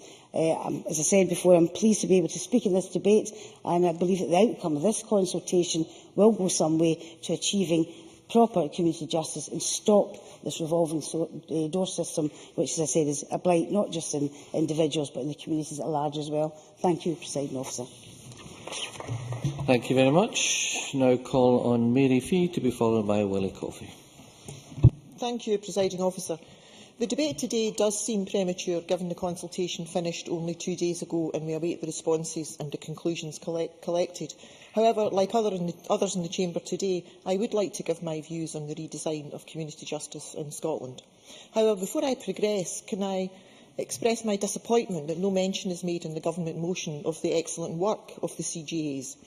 And I am expressing views of members of the CJAs that they feel that their work is unappreciated and undervalued.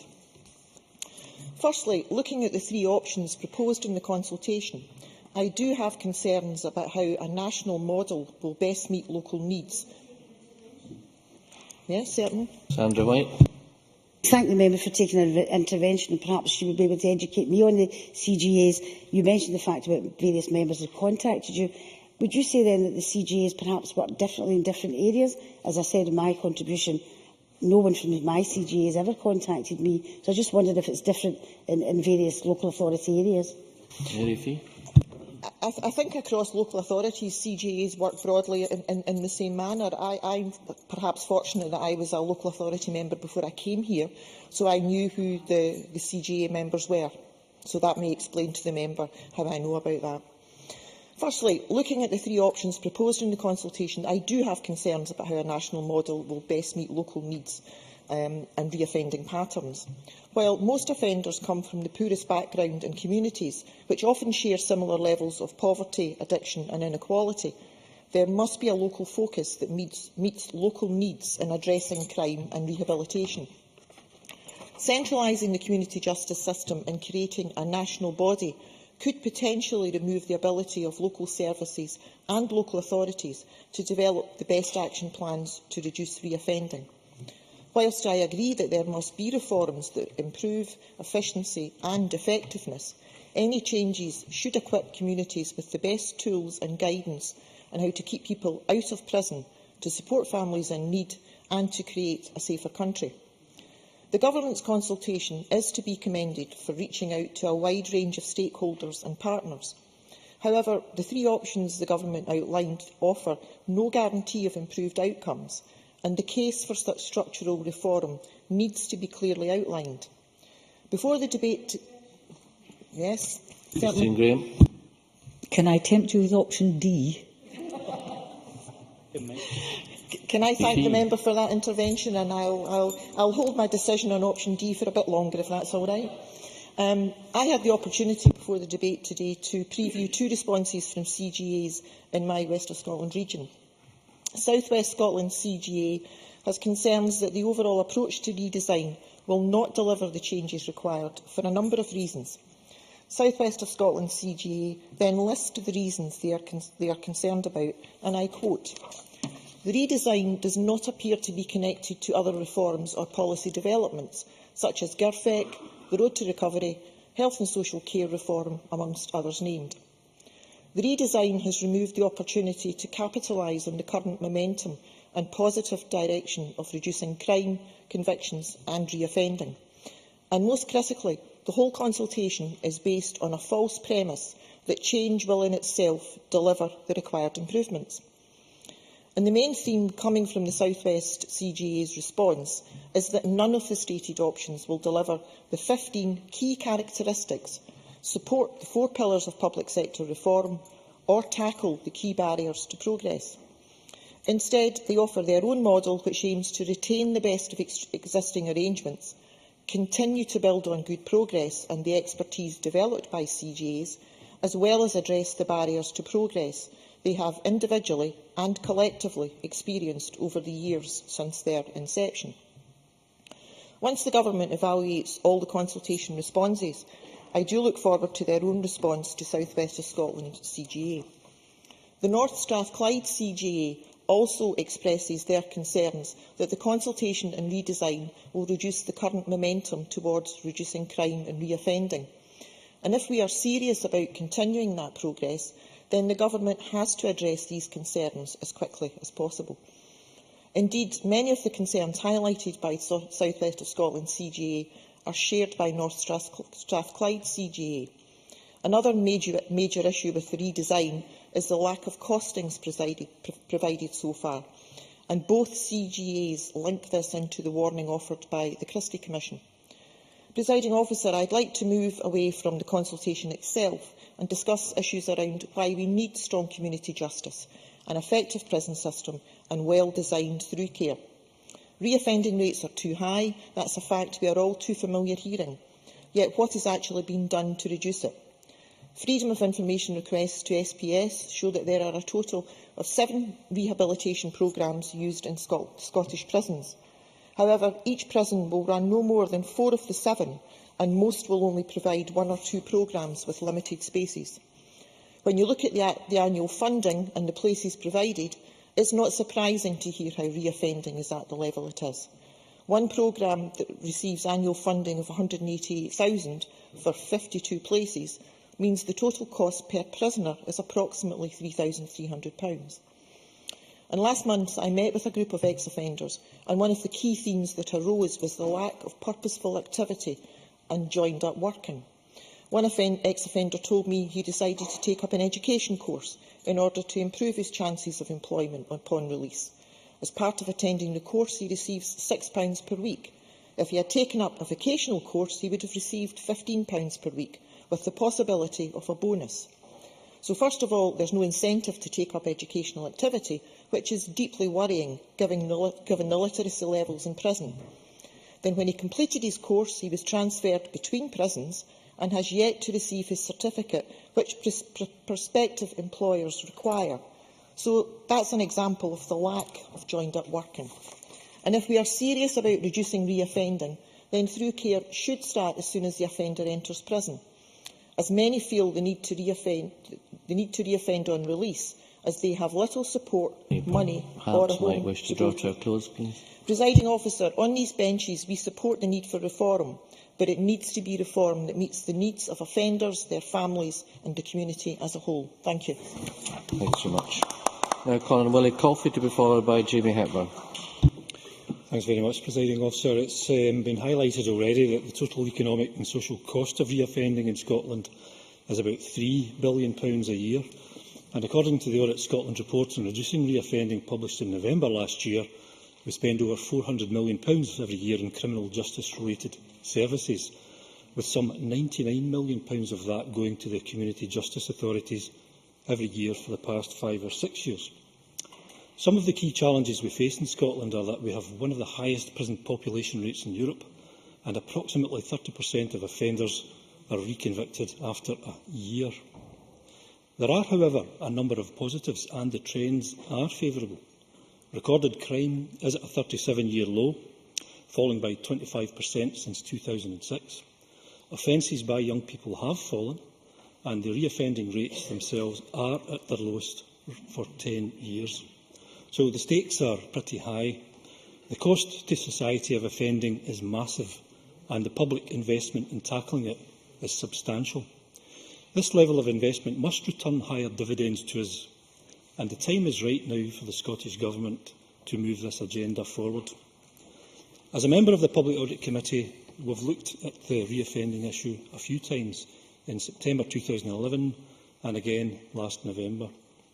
In the first report, the Auditor-General noted that our community justice authorities, established in 2005, had no agreed measures in place to assess their own performance or the impact that they were making, and that funding arrangements were particularly complex in how they targeted their spend.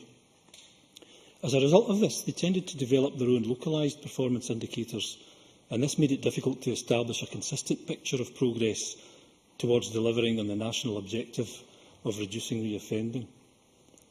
In the follow-up report last year, specifically on reducing reoffending, Audit Scotland noted that none of the statutory partners attending CJA board meetings were in any way accountable to the CJAs, and this ultimately limited the effectiveness of the current model of delivery. Not that that was a fault of the CJAs themselves, of course. They went on to make several recommendations, for example, targeting the spend at measures that are known to be effective, promoting a collective responsibility amongst all of the key players, coordinating work with the third sector, and, of course, introducing clear lines of accountability underpinned by effective monitoring of performance. Presiding Officer, I think the recommendations are the natural next steps that we should take in this process, 7 years or so after the establishment of the CJAs, if we are to see the kind of progress that I know we all wish to see.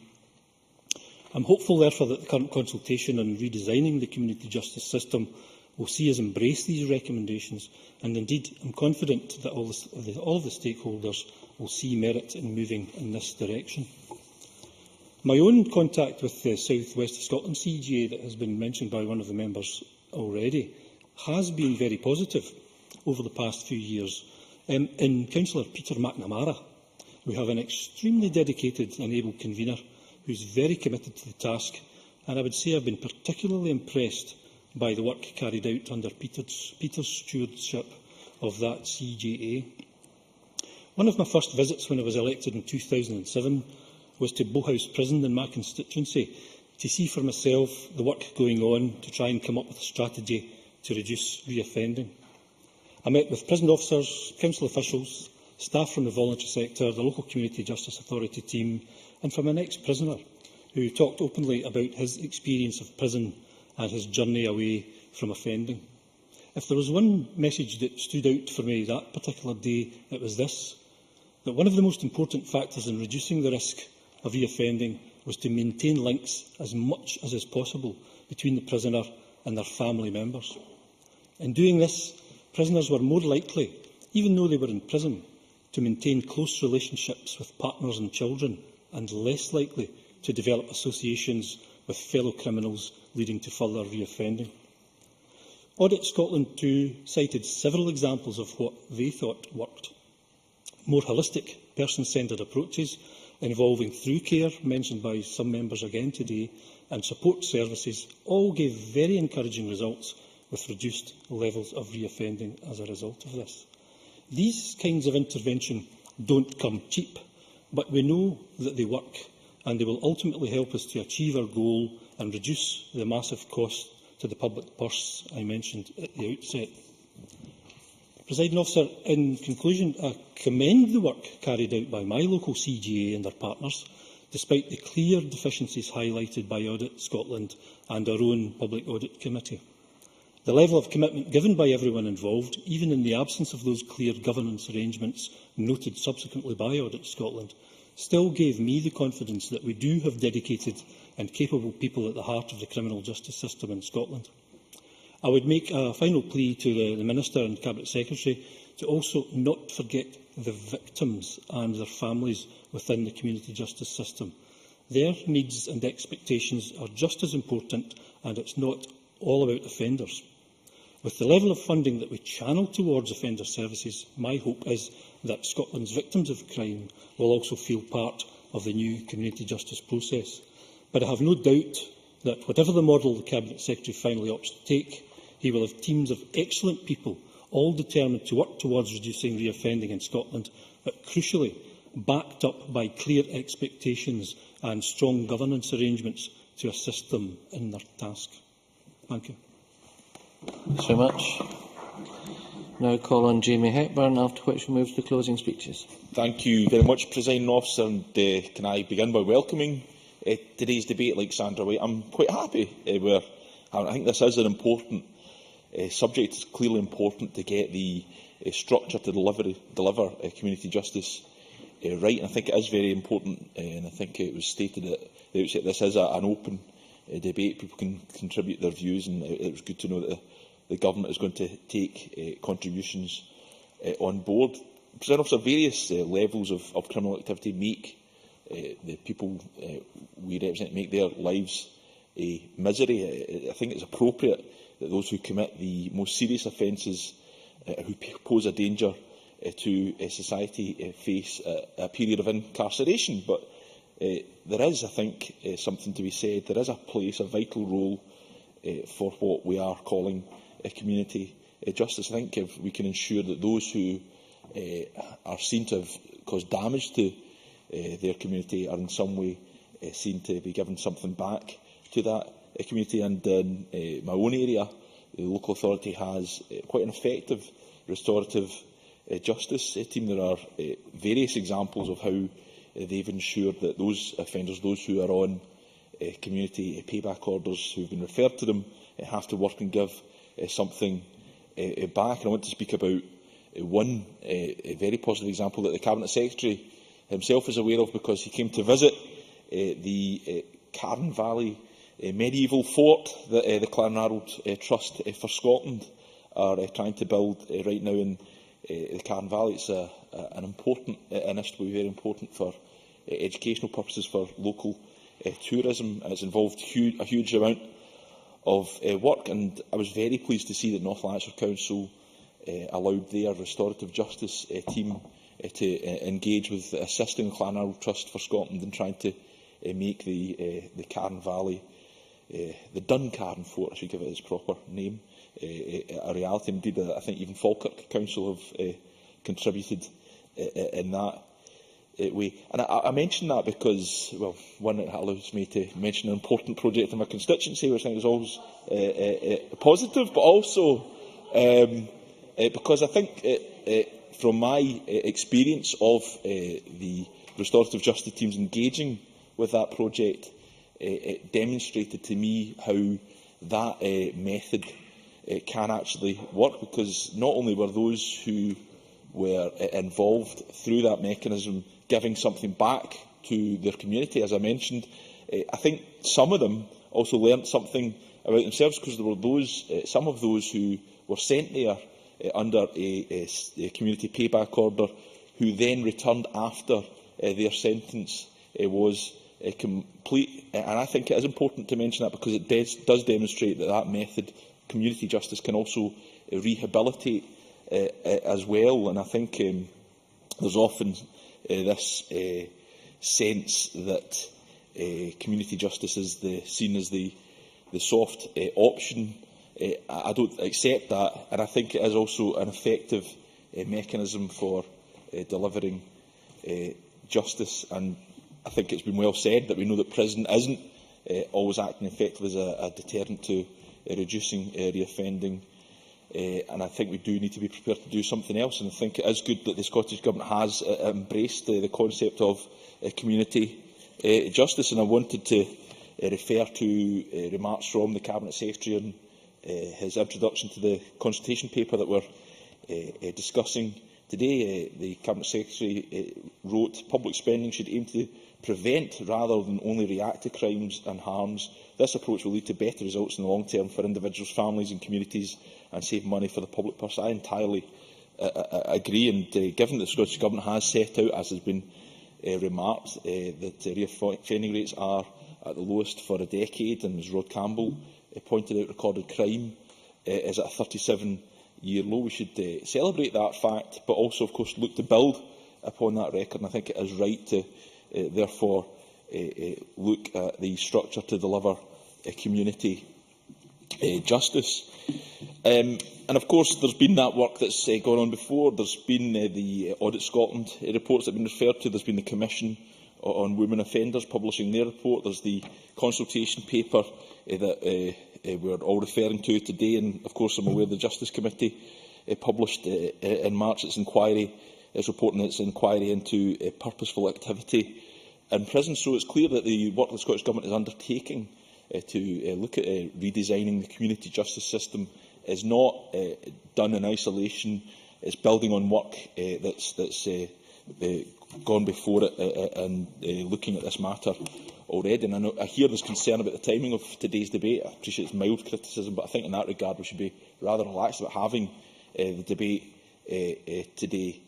I want to turn very quickly to the three options that are set out in the paper. The option A, enhanced CGA model. Malcolm Chisholm made the point, of course, this would avoid institutional upheaval. But that said, I think Sandra White made this point as well. I'm not entirely convinced that CGAs are very visible entities. I'm not particularly aware of the CGA that covers my area. Option B, the local authority model. Well, clearly the local authorities are very visible entities and have a clear line of accountability. But I think Colin Keir did make a fair point. Are they equipped to provide all the necessary support? Option C, the single service model. Alicia Angelini, given her reputation and the fact that she has posited this, I suggest we have to take that suggestion very seriously and take it on board. I think all the approaches have merits, indeed, as might option D. I'm afraid I'm going to sit on the fence just now, Presiding Officer, but I do look forward to the Scottish Government taking this work further forward and seeing what type of model emerges, and I wish the Cabinet Secretary well in that task. Many thanks. And we now move to the closing speeches, and I call on Animal Goldie, 6 minutes or thereby, please. Thank you, Deputy Presiding Officer. I welcome both the Scottish Government's recent consultation and this afternoon's debate on redesigning the community justice system. This matters. It matters not only because increasingly more and more offenders are being punished within the community, but also because it relates directly to Scotland's 8 community justice authorities, whose sole purpose is to reduce reoffending in Scotland. Now, as a number of members have already noted, reoffending is both a worrying and costly problem in Scotland, and Margaret Mitchell's right to reflect that in her amendment, which I support. Why is it worrying? Because nearly 1 in 3 offenders are reconvicted within a year. Costly? Well, despite spending £128 million annually in an attempt to reduce reoffending, the Scottish Government does estimate its economic and social cost to be around £3 billion a year. So I'm pleased the Scottish Government accepts that reform is necessary. The Audit Scotland report, to which many members have referred, concluded the way in which CJAs had been set up, along with inflexible funding, has, and I quote, significantly limited their effectiveness. The report was remarkably blunt and concluded that CJAs, and again I quote, have made little progress with reducing reoffending. Identified shortcomings include a lack of incentive to reduce reoffending, complex management arrangements, a short-term approach to funding, and a lack of assessment of CJA performance. Now, these are serious criticisms. The Scottish Government has put forward 3 proposals for reform, each with its advantages and disadvantages. And like the Government, I too will wait for the consultation responses before indicating a preferred option.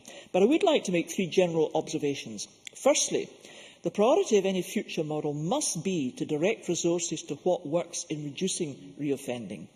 As the Audit Scotland report notes, there is a mismatch between what is currently being delivered and what is known to be effective. Now, I think that's damning, so we need to ensure the new model is much more clearly focused. Secondly, I would suggest the Scottish Government must learn from its mistakes in driving through the reform of the police service, despite some justified criticism, and it must seek to carry all the relevant agencies, and I would suggest the opposition parties with it, in this process. So I do welcome the Government's apparent willingness to take time to get this right, and I think it is helpful that this debate has been called before any firm decision has been made. And thirdly, I would suggest the Government should not restrict itself to the three options proposed for reform. And perhaps in summing up, the Minister could indicate whether the Government has considered more radical reform. For example, there is clearly room for improvement in through care.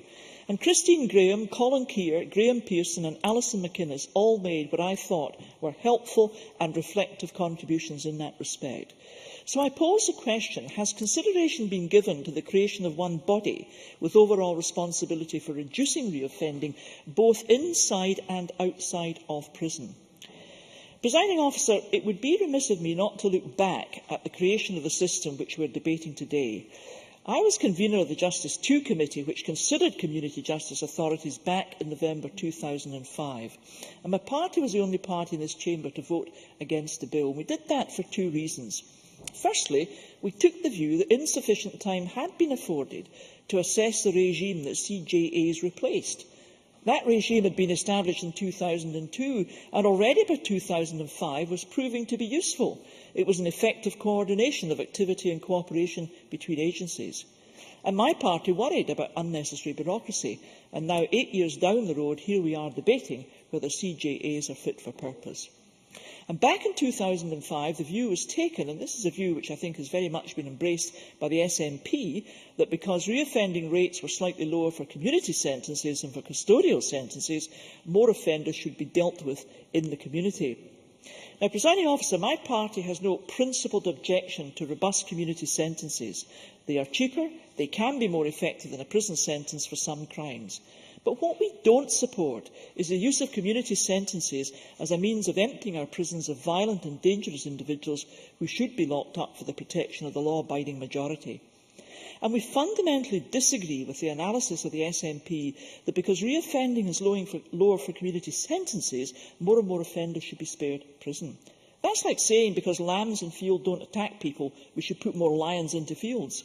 It's perverse logic. And it's not the community element which reduces reoffending. It's simply that less serious offenders are given community sentences, so the risk of reoffending is less. Presiding Officer, the second reason that my party opposed the legislation was the Act introduced home detention curfews and did so under the much discredited automatic early release regime. I lodged amendments to try and end that practice, but I'm afraid that Labour and SNP members of the committee voted against that. In conclusion, Presiding Officer, when looking back at the passage of the legislation in 2005, I came across a statement from a substitute member of the committee who agreed with my approach on automatic early release. He told me, and I quote, "I have a great deal of sympathy with what you are trying to achieve." He then added, and I quote, "We will all agree that we wish that we were not where we are. We are not in a chamber, so to some extent who did what and when does not matter.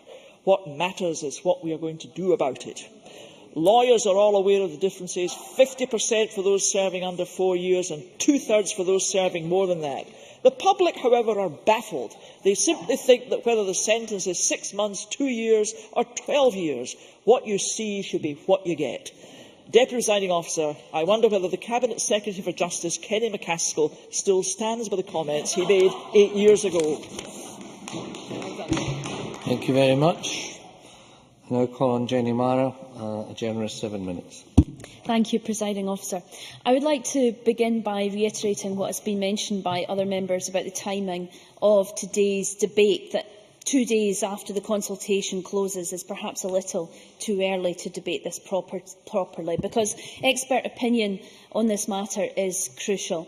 Under any restructuring of the system, the difference will be made by those who deliver services in our communities, those who work day in, day out with some of the most vulnerable members of our society. And those people who do the work know how to get the results, so it's important that we inform ourselves of their opinions. Because if they are to transform lives, if they are to drive down the cost of reoffending, and if we are to avoid incarceration rates growing as predicted, We need to build a system that is more integrated than ever before with health, social work and education systems, not least in our poorest communities. The economic and social cost of reoffending cannot be overestimated, and it cannot be teased apart from the wider social problems faced in our most deprived areas. It is no coincidence that 40% of prisoners come from the very poorest communities of Scotland, and we can be in no doubt that the staggering £3 billion cost of reoffending will affect those areas the most. To tackle reoffending is to build a system that creates not just meaningful second chances, but meaningful first chances too. To ask how we tackle reoffending is to ask why the first person you meet outside the prison gates is the same drug dealer that helped you get into jail in the first place. How we overcome childhoods blighted by the trauma of neglect, abuse and substance misuse. How we build an education system that empowers every child with the ability not just to learn the facts of the world around them, but how they can shape their own world too. And how we build a health service that not only treats illness and addiction, but teaches us how to make healthy choices. That is the scale of the challenge we face, and that is Labour's starting point in this debate. We need change that is expert-led, integrated and driven by innovation in every aspect of our public services. So when we are asked to debate the restructuring of the community justice authorities without the benefit of the evidence, we are not satisfied that this is the best approach, and neither, presiding officer, are the CJAs themselves. As Mary Fee said in her contribution, there is disquiet amongst the community justice authorities at the timing of this debate. And I have in front of me words themselves from Howard Llewellyn, the Chief Officer of Tayside Community Justice Authority, responding to the Government's motion that is laid and we will be voting at come decision time today. He says, "It does not seem unreasonable to infer from the absence of an express commitment in the motion by the Cabinet Secretary to continue to work with CJAs as well as the other partners referred to, that there is no intention to do so and that therefore the CJAs are dead." This is an extremely disappointing message, especially so soon after the closure of the consultation. Yes, absolutely. Listen to the fact we made it quite clear that this would not be coming in until the spring of 2016. Given that, clearly CGs, whatever decision is made, whether it's options A, B or C, would require to continue operating until then. And to suggest that they are dead when we're only in the spring of 2013 is frankly fanciful. But, Presiding Officer, if I could point out to the Cabinet Secretary that these fanciful words, they are not my words, they are the words of a leader of Community Justice Authority in Scotland responding to his motion. And if you'll let me continue, I think it's a very pertinent point on the timing of this debate.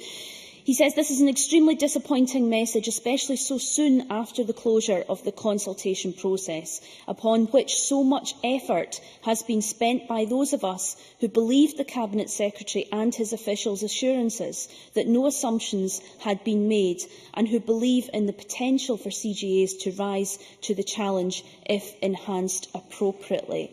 So I think it is important that we come back to debate this, as Lewis MacDonald asked the Cabinet Secretary, once we've all had a chance to debate, to digest the consultation responses. Yes, please. Thank you, Jenny Mara. I mean, my contribution talked about enhanced CGAs, expanding them, but only having, and I do wish to refer to my D option, because I think it could be the solution, but with oversight at some national level, but certainly enhancing them, not getting rid of them. Jenny Mara. Presiding Officer, I would say to Christine Graham that I'm reading out the response of a Community Justice Authority leader, and I very much appreciated her speech, and I think she went through a number of options. And as Labour have said today, we need to see the evidence first before we explore any of these options and come to any decision on what options should be taken forward. Because the options raise a number of questions. If we opt for a local authority model, How can we be sure that funding is targeted to the areas that need it most? And I raised this with the Cabinet Secretary in an intervention in his opening speech.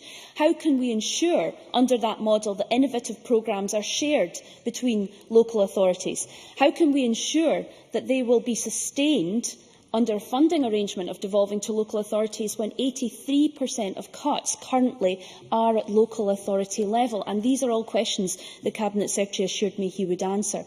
And if the Government's preference is to centralise the system, as inferred from his motion, how can we be sure that central control doesn't stifle local expertise? I hear qualms from the SNP benches, but these are all legitimate questions. These are all legitimate questions around these options.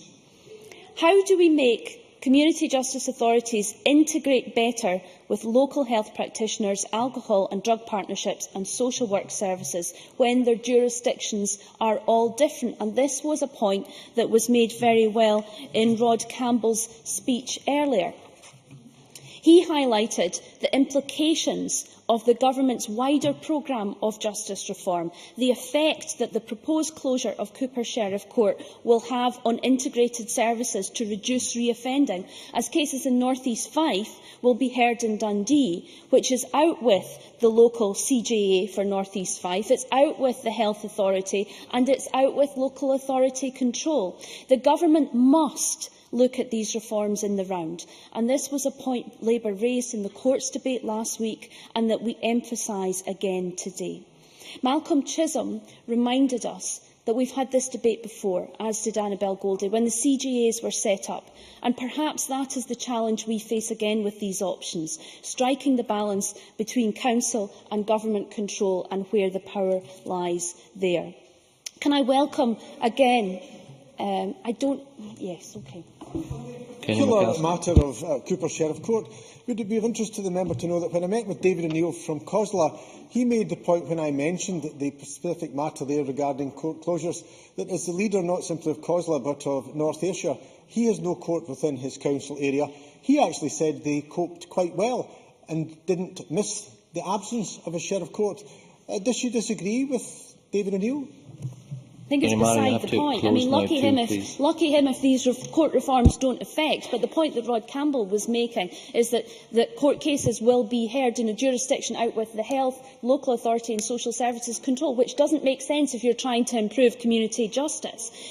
Can I again... You must really close. Can I welcome the Cabinet Secretary invitation to discussions on this out with the Chamber, and we very much look forward to that meeting after we've all had a chance to digest the consultation findings. Thank you. Thank you very much. Now call on Rosanna Cunningham to wind up the debate on behalf of the Government. Ms Cunningham, we have until 5 o'clock. Thank you very much, Presiding Officer.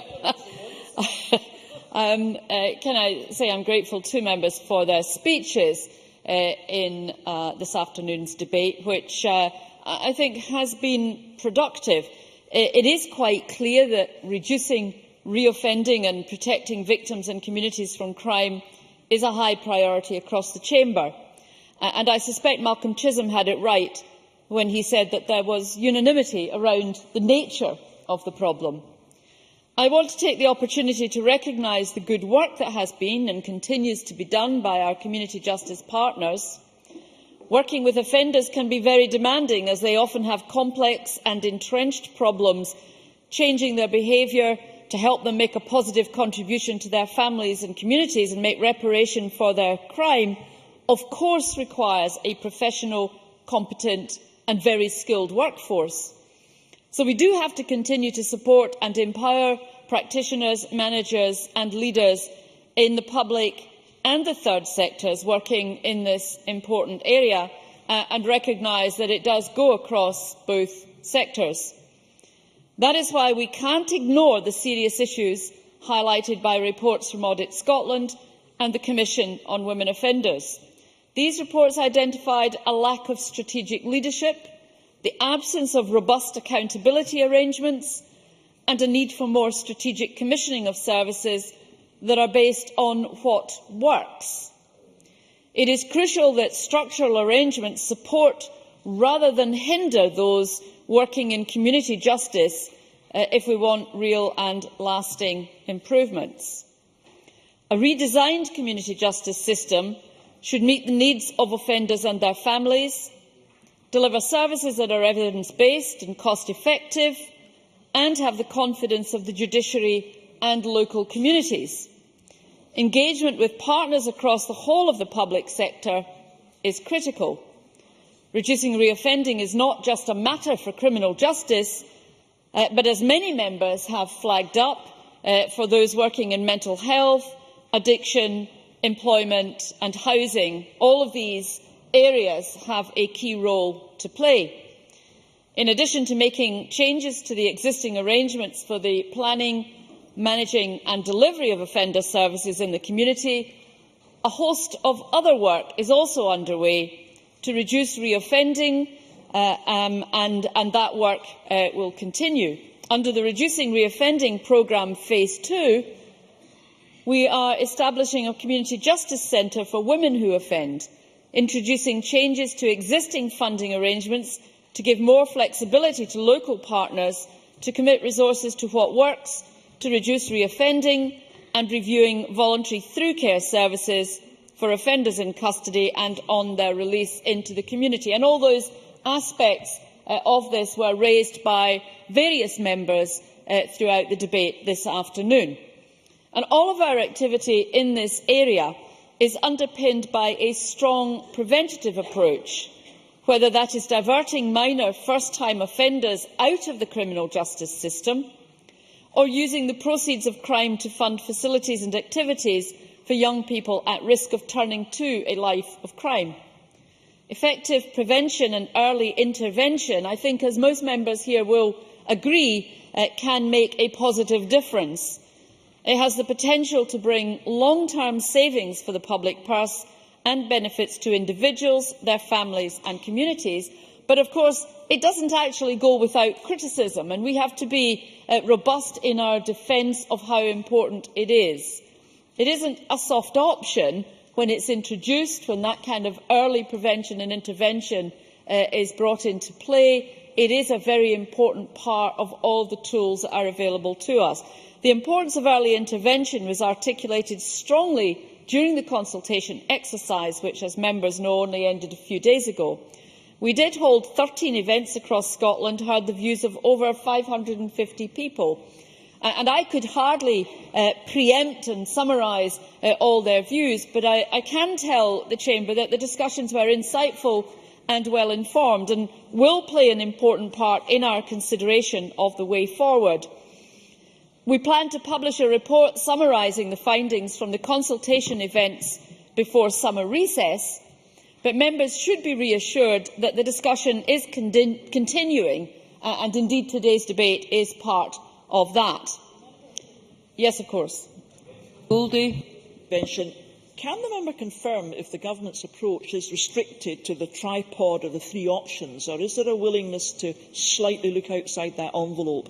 If Annabel Goldie is a little patient, I will come to that particular aspect of things. I think it's fair to say that most members agree that, in Alison McInnes's words, the status quo is not an option. Although I did detect a departure from that in Mary Fee's speech. Lewis MacDonald is right in articulating a key point of the debate, being whether the delivery of various services need a single national service or better local responses, and that each option has its merits.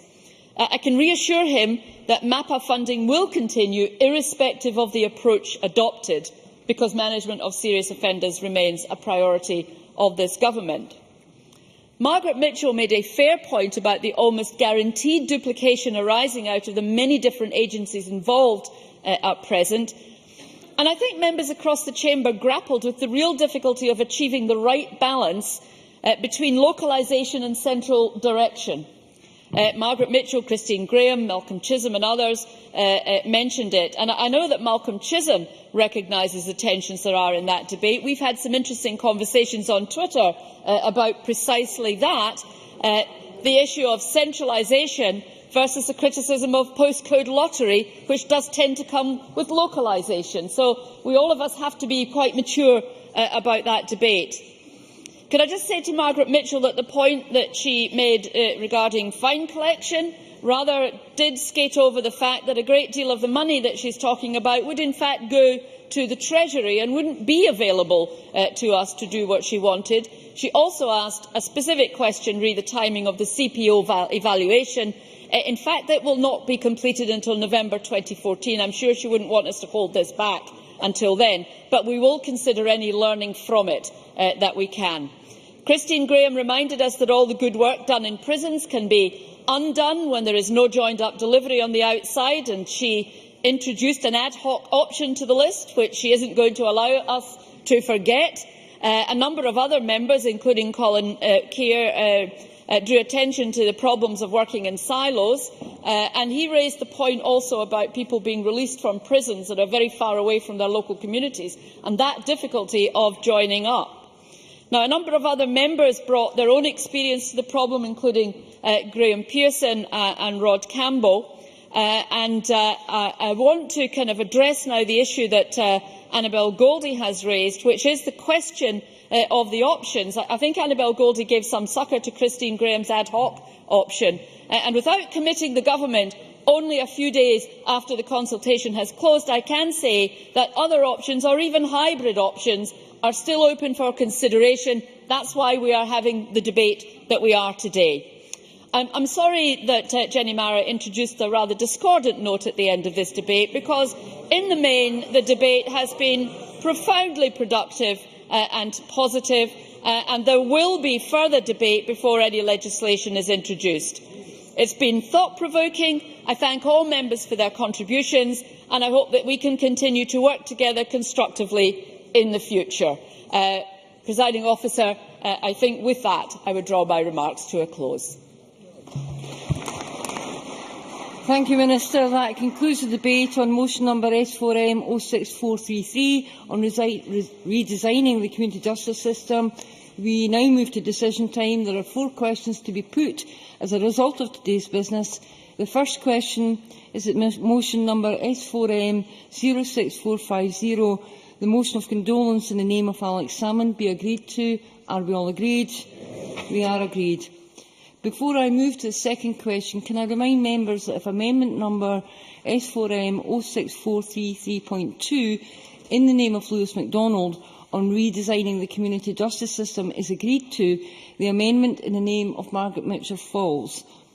The second question is that amendment number S4M 06433.2 in the name of Lewis MacDonald, which seeks to amend motion number S4M 06433 in the name of Kenny McCaskill on redesigning the community justice system, be agreed to. Are we all agreed? The Parliament is not agreed. We move to a vote. Members should cast their votes now.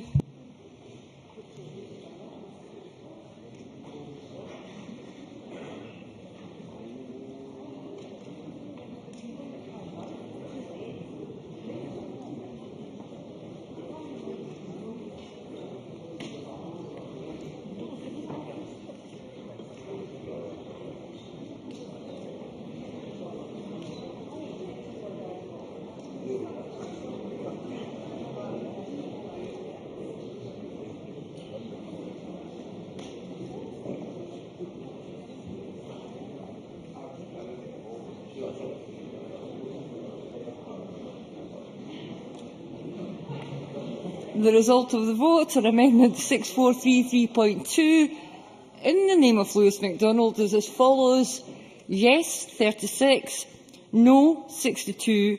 There were 13 abstentions. The amendment is therefore not agreed to. The next question is amendment number S4M 06433.1 in the name of Margaret Mitchell, which seeks to amend motion number S4M 06433 in the name of Kenny McCaskill on redesigning the community justice system, be agreed to. Are we all agreed? The amendment is not agreed to. Therefore, we will move to a vote. Members should cast their votes now.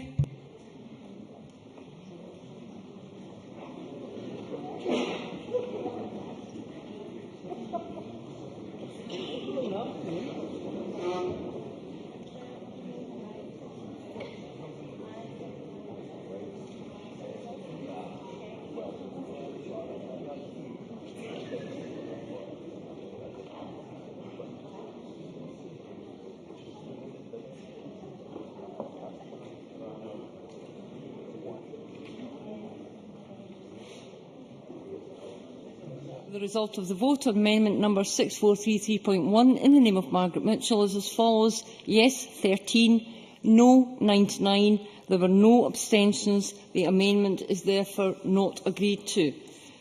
The next question is that motion number S4M 06433 in the name of Kenny MacAskill on redesigning the community justice system be agreed to. Are we all agreed? The motion is therefore agreed to. That concludes decision time. I now close this meeting.